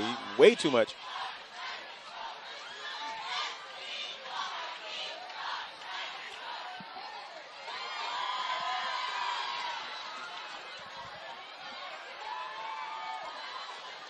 And McGee, play action. He'll keep it. Got plenty of time. He will elect to run it. And there's plenty of guys wide open. Ooh, and a big hit. But it's going to draw a flag. Kevin Nutt, the running back, laid a huge hit on Darian Duckett.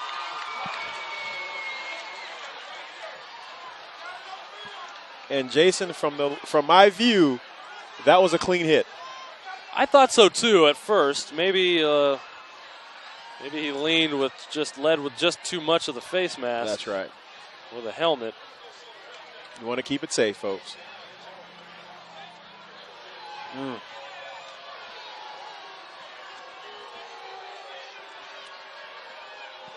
It is a legal block by the Edison Tigers.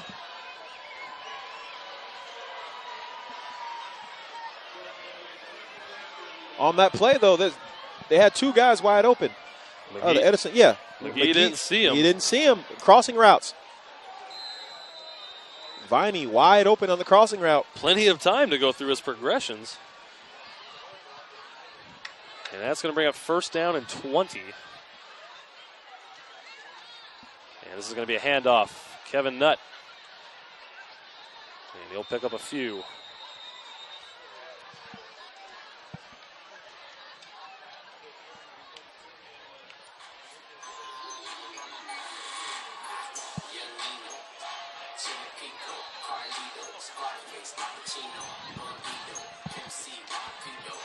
Bring up second down and 16. They actually need to get just across midfield for a first down.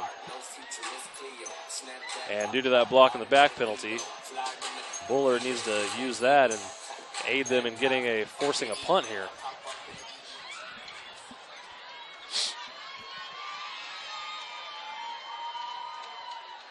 Three receivers to the left. One-on-one. McGee back to pass. He's going to let it fly. Has a man dropped. Runderson goes through his hands. Would have been near a first down. Near first down. I mean, McGee just simply, with a flick of her wrist, like you said earlier, Jason, throwing off his back foot right there. And the ball just fires out of there. Young man has a cannon. A little bit behind, but definitely should have been caught. And the Tigers face a third down and forever.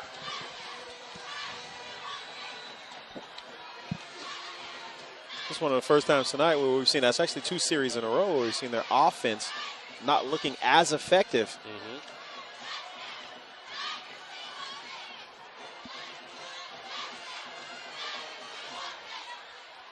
Now we've seen the Tigers complete a 4th and 22. Here's a 3rd and 16. McGee's going to go deep. He has a man. Complete. Tyrone Smith, the senior, with a big reception for a first down. Just another third down, fourth down and long that you can't let get completed if you're the defense. And I do believe that's on number 3, DeJounte O'Neal, who's the starting left corner right there. You have to, young man, you have to understand the situation. It's all about the situation, right? Allowing a receiver to get by him and have a step, ball placed, underthrown. Thank God it was underthrown for the Bullard Knight defense. Boy, Bullard was looking at getting the ball back, and now the Tigers are in the red zone. Huge swing. And this is going to be a give to Nutt, but played well by Christian Enriquez. He's been a force of that nose guard position tonight.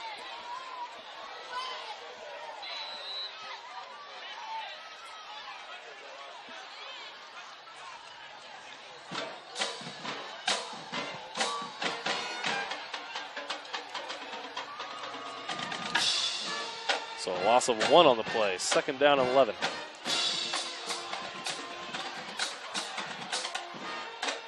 McGee, handoff to Nutt. Big hole in the middle. Down around the 6-yard line before he's finally brought down. Tyler Molesky on the tackle. Jason almost spinning free there, using all his tools in his running back arsenal.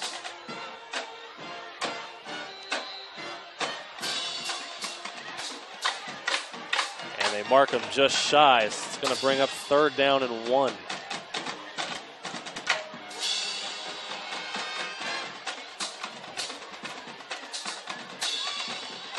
And 1 yard is so hard to defend on the zone read. Here it comes. Unless it's a bobbled snap. McGee trying to make something out of it. Still up. And Isaiah Justice drags him down for a loss on the play. That is well played.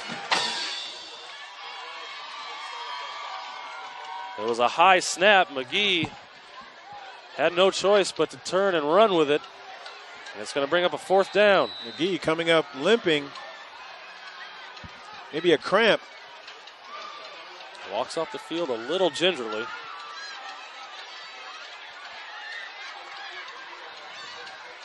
For the Edison Tigers, you do not want to see that.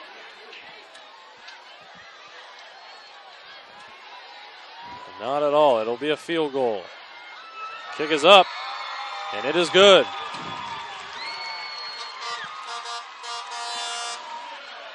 So the Tigers get 3 and extend this lead to 34-7 with 48 seconds left in the 3rd quarter. And Jason, these Tigers continue to put points on the board, continue to drive. When Bullard, 3rd down and long, give up a big play. I mean, if you have to be just simply deflated if you're on that defense, man. You're right. It was only 3 points, but it's such a big 3 points. That's when right. You were looking at getting the ball back and then give up a huge play and allow Edison to chew more time off the clock. Time, a luxury Bullard does not have.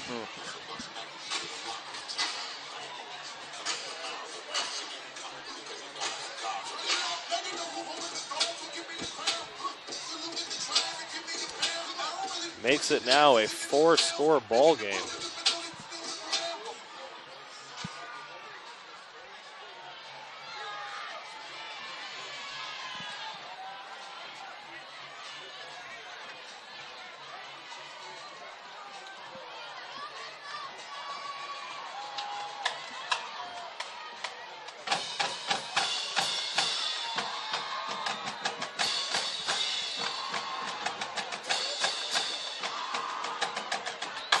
All this talk about the Edison running game and the 2 running backs, and it's actually been on McGee's arm a lot of this game. It has. A lot of plays made through the passing game. Kick is up, end over end, caught at about the 12.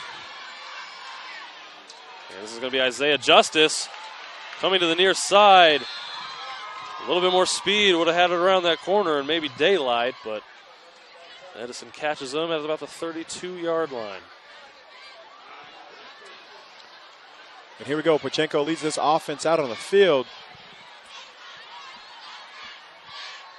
Down 34-7.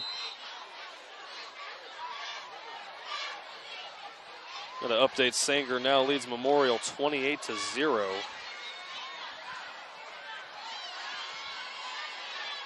First and 10 for Bullard from the 32. O'Neal back in the backfield. And it'll be a handoff to Neal. Big hole. He's going to have a first down. Up past the 45-yard line. Great run by O'Neal. And that's what he does best. Excuse me. That's what the young man does best. Gets to the edge. Lightning in the bottle. Lowers his shoulders, spins, picks up the first down.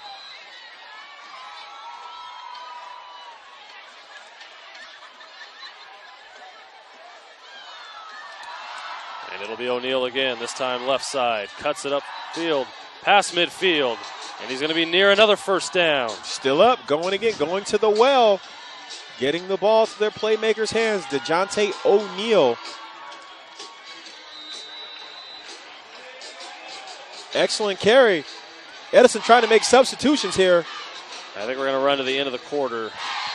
And there it is. We've reached the end of the third quarter. Bullard will not get another play off. 34-7, the Tigers lead. Folks, we're going to let a promo ad run real quick, and we will be right back.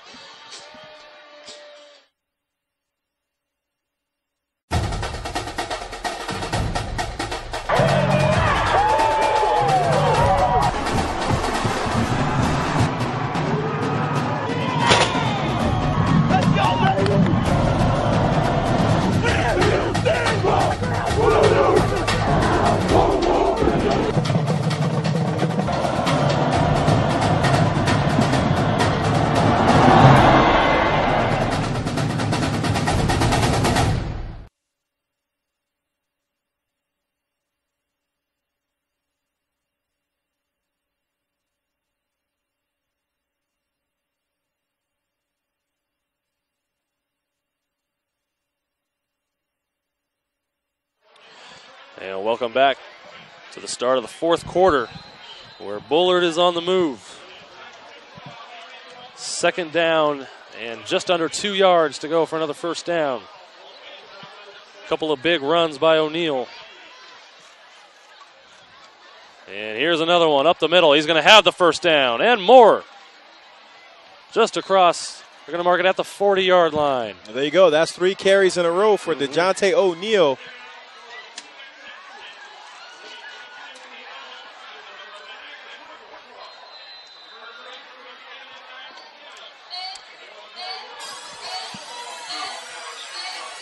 Both Barnes and O'Neal have looked good back there tonight. It's what could have been if it wasn't for the mistakes. Pacheco, and we're going to, speaking of. More movement. And we've got a false start on the Bullard Knights.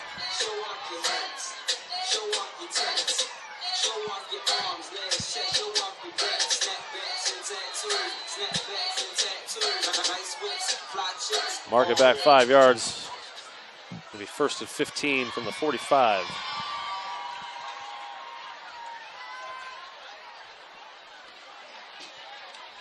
Quickly to the line of scrimmage, empty set. This time O'Neal split wide. And another whistle. And this time it's going to be a timeout, Edison. And that is a fantastic timeout, because as Bullard went to the empty set, it was 3-on-2 here. The Edison Tigers did not make the adjustment. You're right, Ricky Manning yelling, screaming at his cousin Ronnie Manning. Trying to get his secondary in order. That most certainly would have been advantage. The Bullard Knights there, 3 receivers to the right with just 2 defenders over there.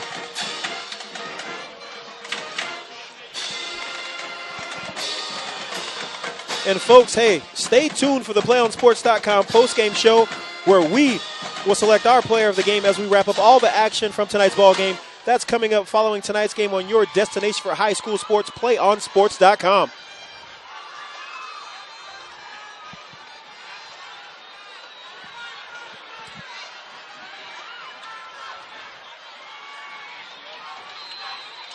All right, we are ready to go. Here we are, man-to-man here. Empty backfield again. Pacheco back to throw. He's going to go deep. And his man gets a little separation hit. Caught! Dropped into the basket by Pacheco, and I think it's John Brown. It is the sophomore wide receiver with a great catch. Oh, great catch, great focus, great concentration over the shoulder. One of the hardest catches in football. The young man coming up with the amazing play. Great ball. What a throw. Edison Tigers were in man coverage right there. One of the very few deep shots we've seen from Bullard today. And they are in business. First and goal from the 4. Barnes in the backfield. And it is going to be Barnes up the middle. He's got a hole, and he's into the end zone. Touchdown, Bullard. Tristan Barnes, the big back. We have a... And we've got a flag. And Ricky Manning is irate on the sidelines.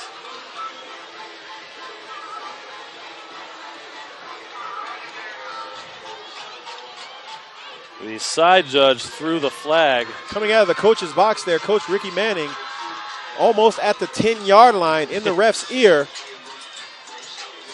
Unsportsmanlike conduct is going to be the call against Ricky Manning. Coach, you don't want to come unraveled right now, leading 34-13.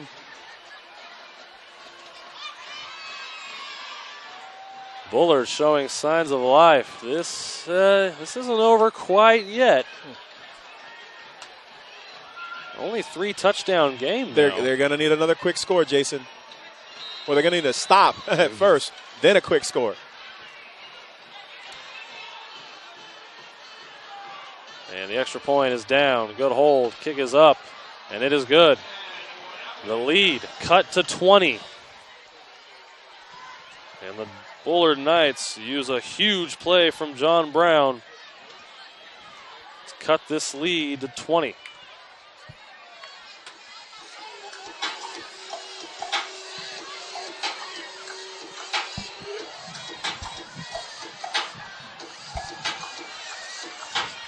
Well, Paris, Bullard doesn't turn the ball over, and they look pretty good. That's right. You know, every turnover has led to a Tiger touchdown. Hey, you take away some things here, and this game is very interesting.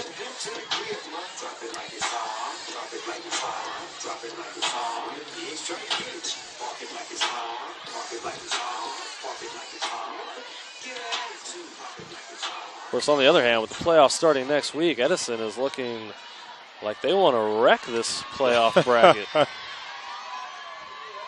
What we talked about earlier, them, playing with that chip on their shoulder. They could be a scary team. You know, and not being considered one of the top 4.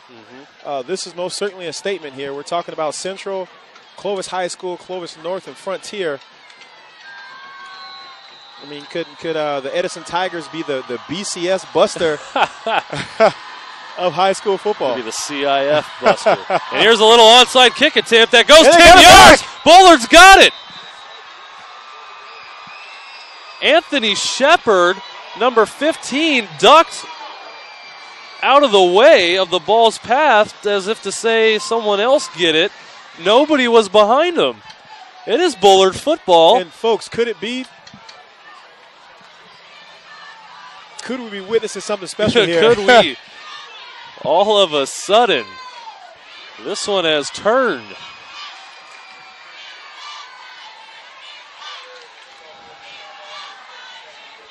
And for about the first time in this game, we've now seen momentum fully in the Bullard favor. And the fans for the Bullard Knights are on their feet, standing. Pacheco going to go deep. And a lot of contact. There's that was a late flag. That was late. Late flag. That was late. Preston Scott defending, and I saw a lot of contact going on. Intended for John Brown.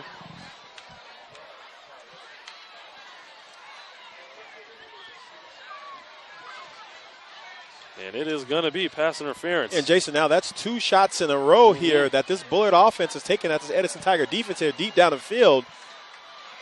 I mean, are they playing too loose? Donnie Arax has found a mismatch he likes. And it is 1st and 10 from the 16. Empty set. O'Neal in motion. And whistle, dead ball.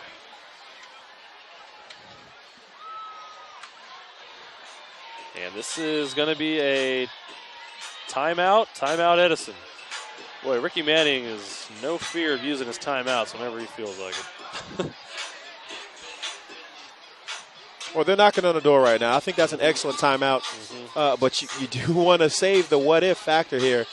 You want to save one, preserve one, put one in your pocket at least. Right. But, he's trying to make adjustments, trying to prevent them from scoring right here and getting that momentum. My concern right now is the special teams unit. If I was a special teams coach, I would be trying to make that adjustment right now. Absolutely.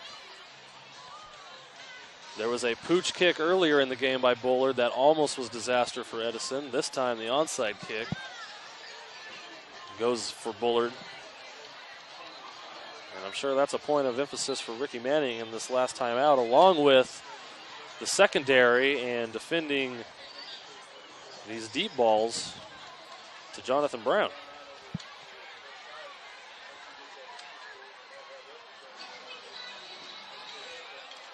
Here we go. 1st and 10.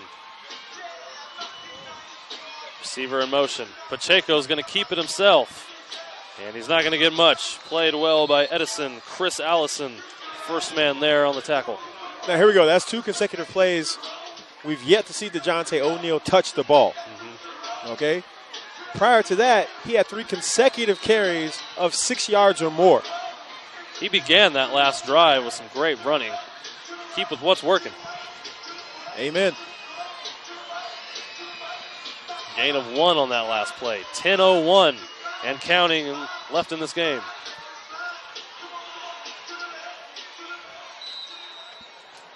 And we've got a flag. O'Neal was in motion.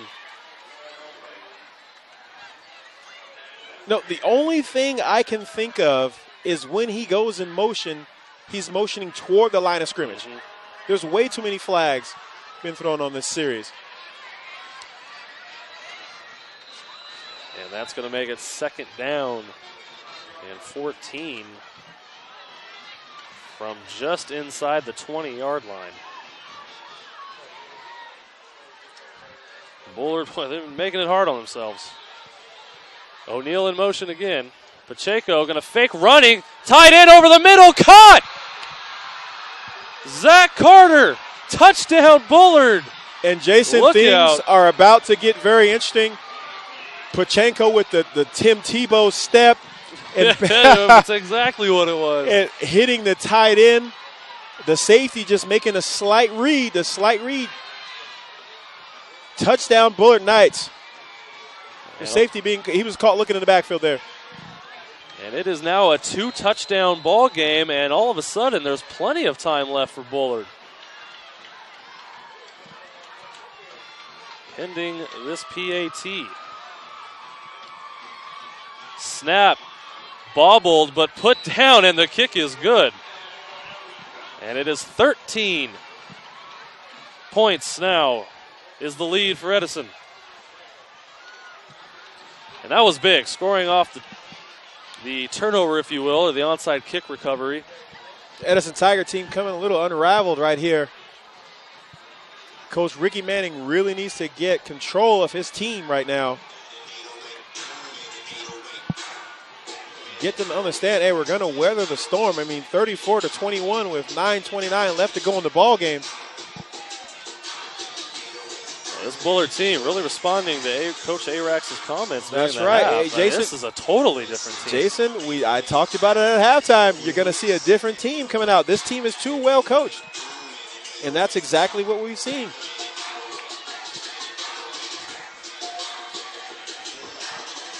You got to take your hats off. You got to take your hats off to the staff. That's right. It's glad to see these players not give up. That's right. Continue to fight, and this, it's paying off. And if you look at the visitors' sideline, there's the visitor stands. They are on their feet.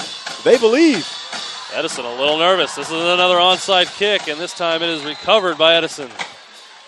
Well done, Preston Scott. recovers it, and Edison will have great field position at their own 48-yard line with 9:29 left.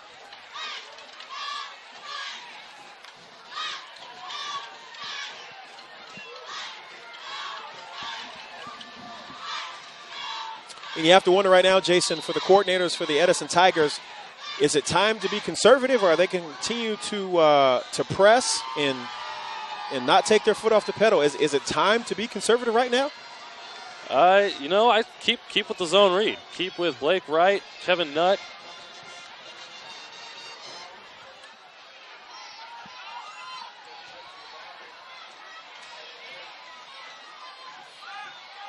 DeAndre Howard in motion. McGee back to throw. Screen. Pressured, and he's going to let it heave off his back foot. He has a guy, Howard. And he has a man. Touchdown, Edison. No, he did it. Holy cow. Wow.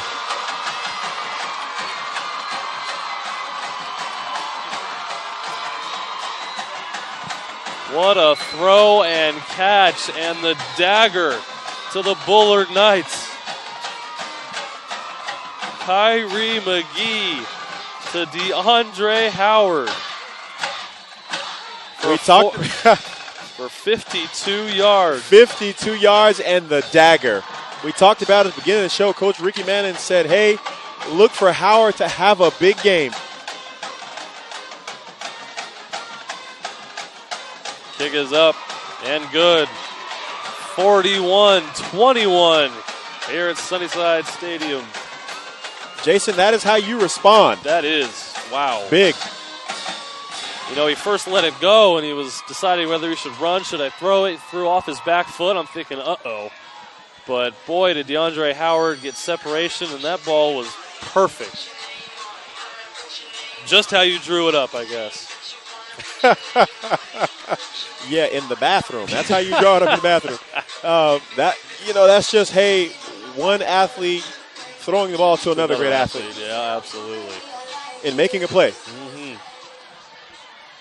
And just when you think Bullard was getting back in this, once again, the arm of Kyrie McGee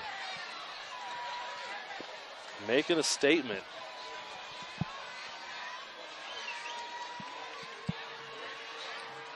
Now, here we go. Now, how does this Bullard team respond? You're absolutely right. This is going to be interesting to see see if they keep the intensity in the fight that they've had this entire second half.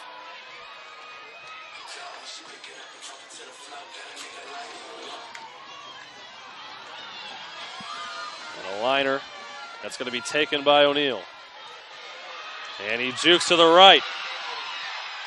Breaks the tackle. And swarmed by a bunch of Edison Tigers at about the 33-yard line.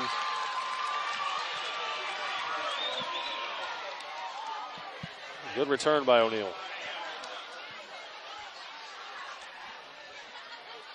All right, here we go. Pachenko leads the offense out onto the field. 9:11 left in this ball game.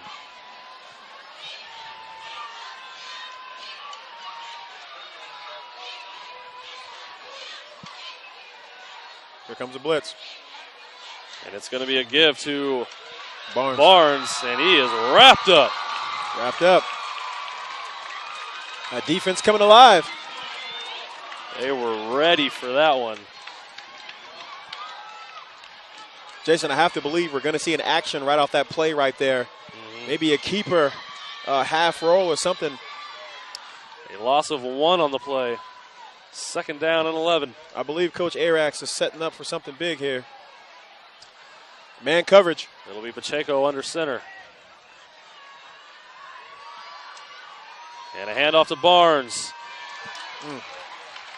There is no room off the left side of that line right now. Yasmin Haynes, the defensive lineman for Edison, able to get his mitts on Barnes, not to let him get too much.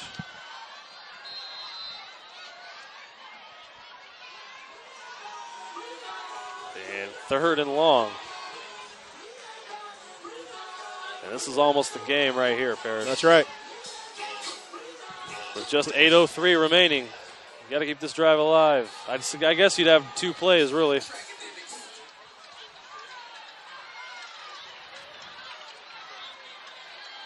Play action, and a man in his face.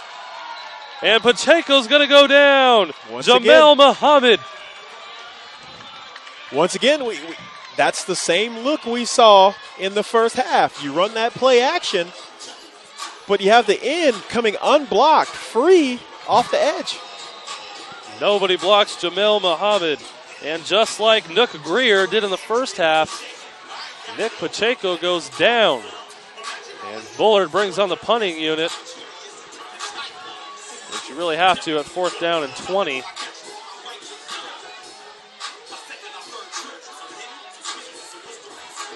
Kick is up. It'll land at about the 46-yard line. Bounce across midfield. Oh, Howard tried to make something happen. Dangerous. But fortunately for the Tigers, it goes out of bounds.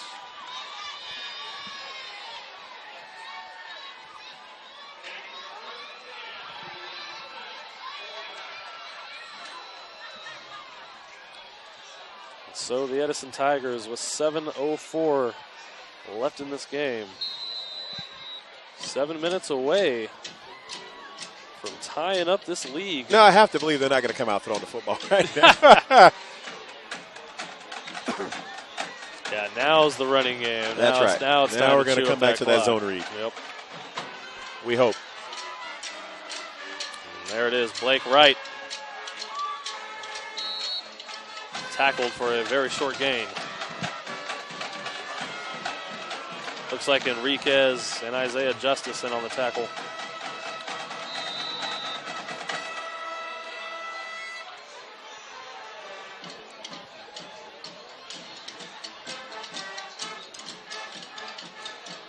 Second down and 9.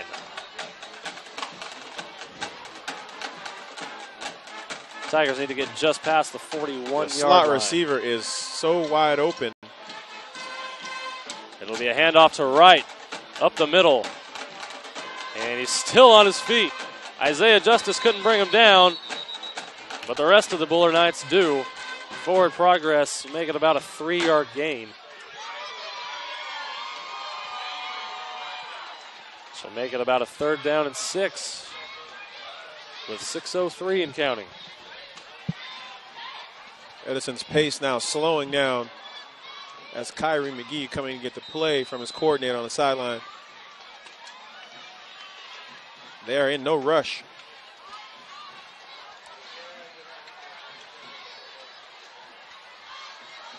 It is Blake Wright in the backfield.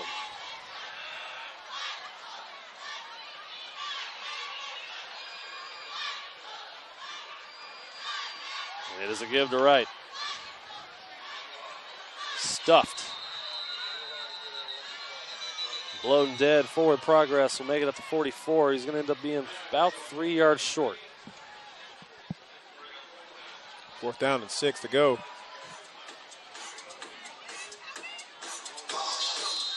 Now it looks like Edison will punt it away. Are we going to see McGee at the punter here? He is. He's going back there. I doubt we'll see any trickery from him. Huh.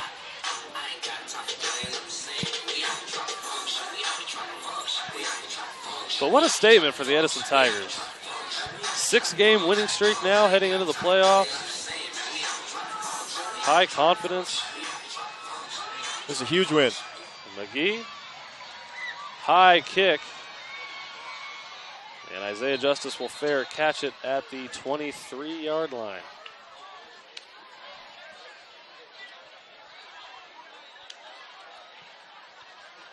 And only 4.5 minutes left. Down 3 scores. It's going to have to be a high sense of urgency That's here right. for the Bullard Knights. Extremely high.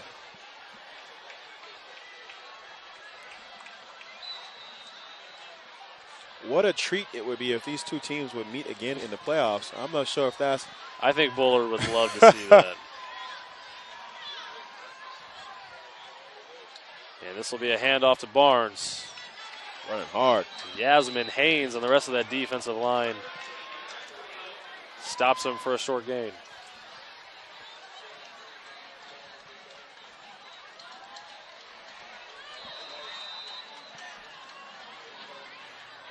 Not so much the high sense of urgency I just talked about. Right.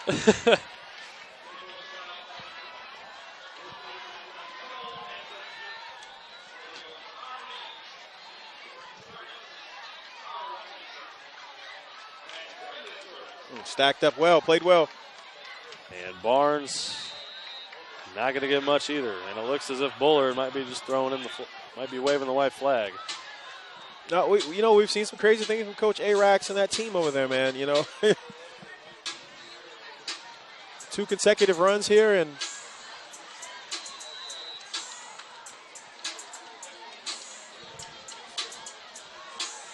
is he willing to dare try to put the ball back in the air?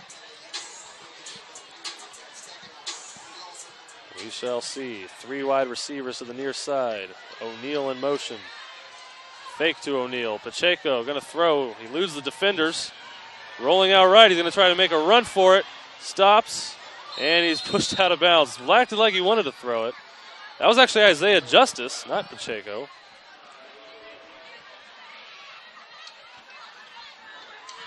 And the punting unit comes on for the Bullard Nets.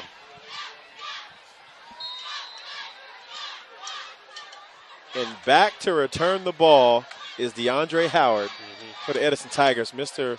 Lightning in the bottle.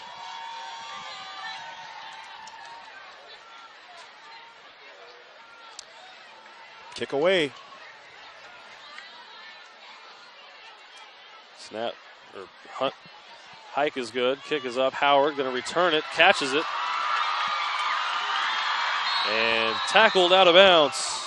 Zach Carter saves a touchdown, but we do have a flag on the play.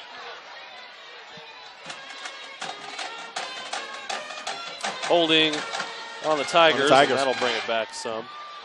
Paris, I was listening to the radio today, and they had the discussion of how the Central section, everybody gets invited to the playoffs, how it's almost a tournament instead of a playoffs. What are your thoughts on that? No, I'm not okay with that. I believe that, everything needs to be earned, in my opinion. But once again, on the other hand, it gives these young men another opportunity to continue playing high school football. And for some who have the dreams and aspirations of going on and playing, it's another opportunity to be seen and get looked at. So, I'm kind of on the fence. On the fence. Some argue it's about economics, but I'm kind of with you. I'm a little old school. I like you got to earn your way in there. Kind of water down the playoffs some, but nonetheless, fortunate for all the players. They get to go to the playoffs regardless. That's right. Runderson in motion. He will take the handoff. Going to the far side, cuts it back. We've got a flag down. That's holding.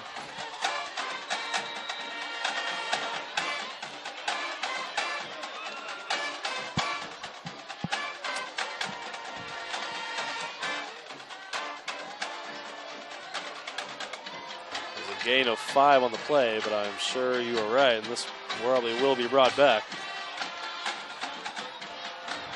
And it is indeed holding.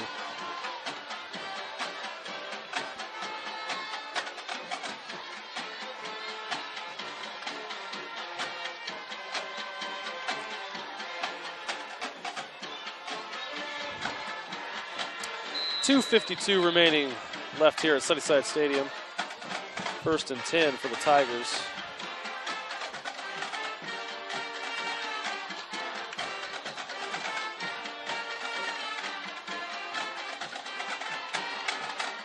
McGee hands it off to Blake Wright up the middle. Breaking tackles up across the 35-yard line. Good hard run.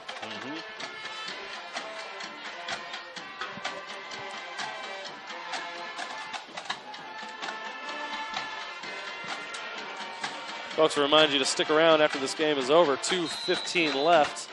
We will have our player of the game and our post-game coverage.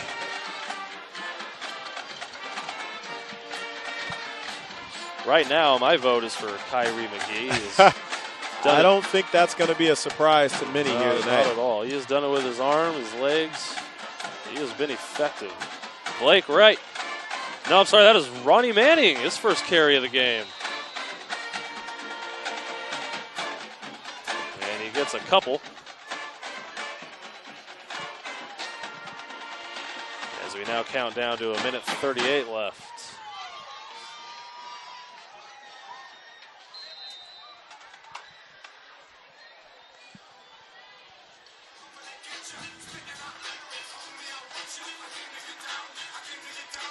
Third down and 19.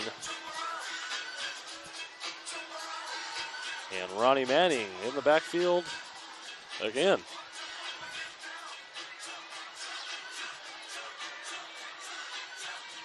And McGee will hand it off to Manning. Manning wants to reverse his field and go to the far side. He's going to end up losing a few. Probably about a loss of 6 on the play. As we now run down underneath a minute here left in this big rivalry game. That has been all Edison. Except for a brief period late in the third quarter, early fourth, where Bullard was able to get some momentum. If you joined us late, Bullard, a rough go of it in the first half. Turnovers, penalties, mistakes. And Edison led 31-0 at the half. And this score will hold 41-21. Going to be a three-way tie in the County Metro Division.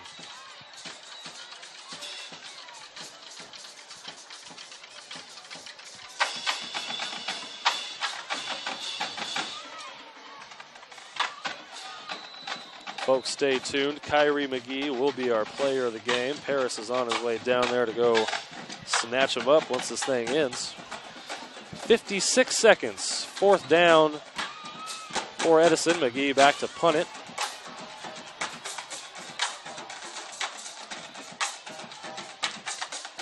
Kick is a good one. It'll bounce and take a Edison roll all the way down to the 26-yard line.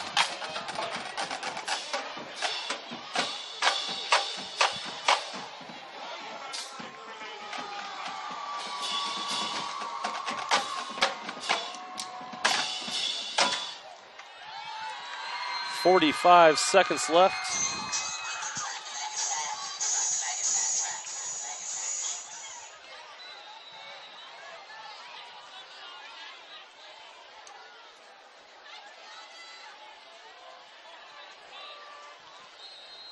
And we've got a whistle and a timeout, Edison. A bit odd to say the least.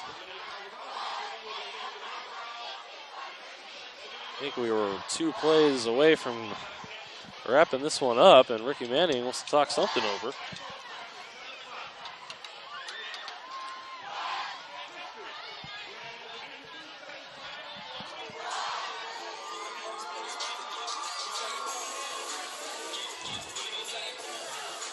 Couple updates. Clovis North is leading Buchanan 42-0. Clovis is leading Clovis West just 16-8. And those are my latest updates. Sanger still up on Memorial 28-0.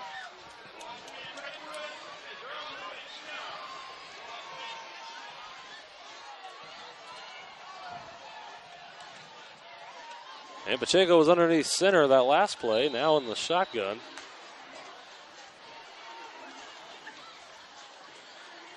Back to throw.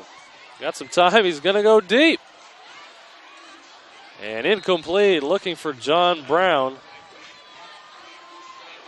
And covered well by the Tiger secondary.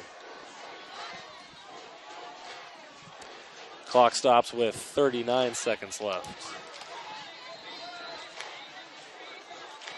Bullard wanting to not go down without a fight. And this time, Pacheco will go back underneath center. And it is a handoff to O'Neal. He goes left, and he's up the middle of the field. Here he goes. He's got a first down. And finally driven down in Edison territory.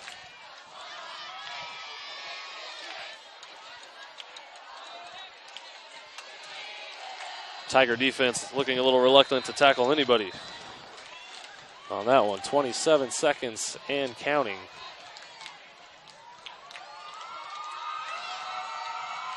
Handoff to O'Neal again up the middle. Squirts forward for about a gain of 7. And that should do it. As the clock now winds down underneath 10 seconds. And that is going to be the ball game. We are done here at Sunnyside Stadium as the Edison crowd goes wild in defeat of the hated Bullard Knights. As that's going to do it for us for the time being. Harris will be right back with Kyrie McGee, our player of the game. Stay tuned with us here on Friday Night Football on PlayOnSports.com. We'll be right back in just a few minutes. We can get a player up here. Oh, that's good stuff. All right, perfect. Prepare a Wiley Ballard graphic. Do you want me to start the stream? Start the stream. Camera 3. Beautiful. Oh, we're coming in on 1. For more information on how your school can join the Play On School broadcast program, go to playonsports.com/SBP.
Hello, everybody, and welcome back to Sunnyside Stadium. I am standing next to senior quarterback Kyrie McGee. Kyrie, senior night, no better than the senior quarterback to do it all, do it everything for this the Edison Tigers. A total whooping of the Bullard Knights, your hated rival.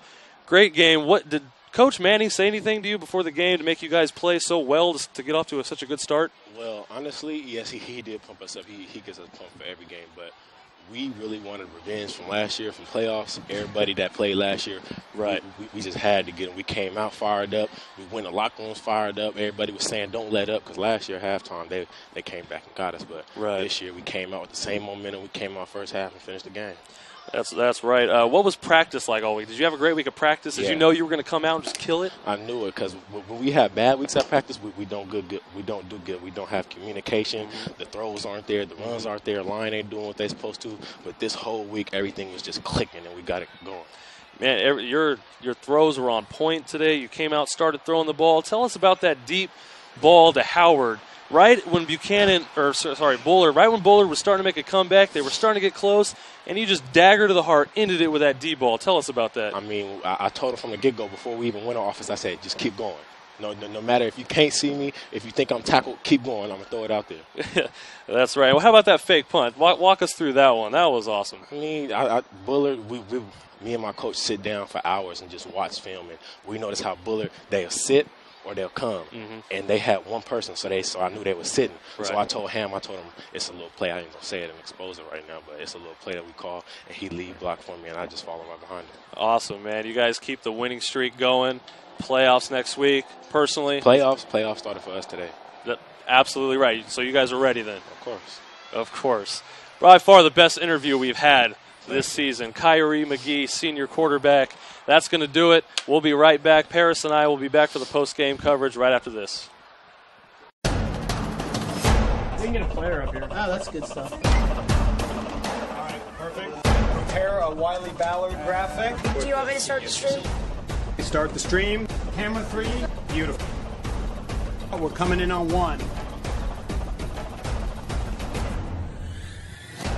For more information on how your school can join the PlayOn School broadcast program, go to playonsports.com/SBP.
Hello, everyone. Welcome back to Sunnyside Stadium and our post-game coverage here on Friday Night Football on PlayOnSports.com alongside Paris.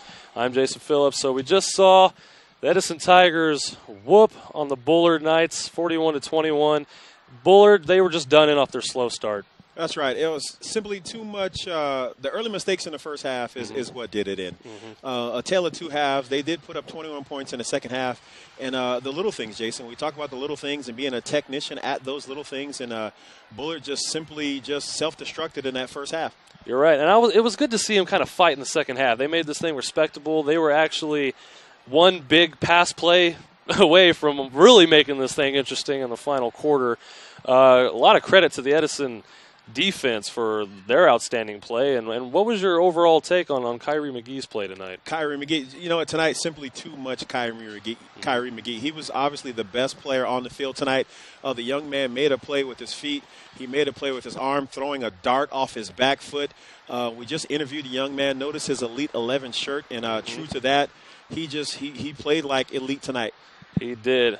And like he said, the playoffs for them started tonight. I'm sure Bullard wants to see these Edison Tigers again sometime during the playoffs. We'll know tomorrow when the seedings come out, somewhere around noon or 1, and Critchlow and the CIF committee gets out. I know I'll be watching that and interested to see that. That's going to do it for our post-game coverage and wrap it up for Play on Sports Us and Here. Alongside my partner, Paris Gaines, I'm Jason Phillips, our videographer, Matt Merritt, and our producer, Jordan Eswine, saying so long. We'll see you next week. One match away from immortality. This is a total team effort. We're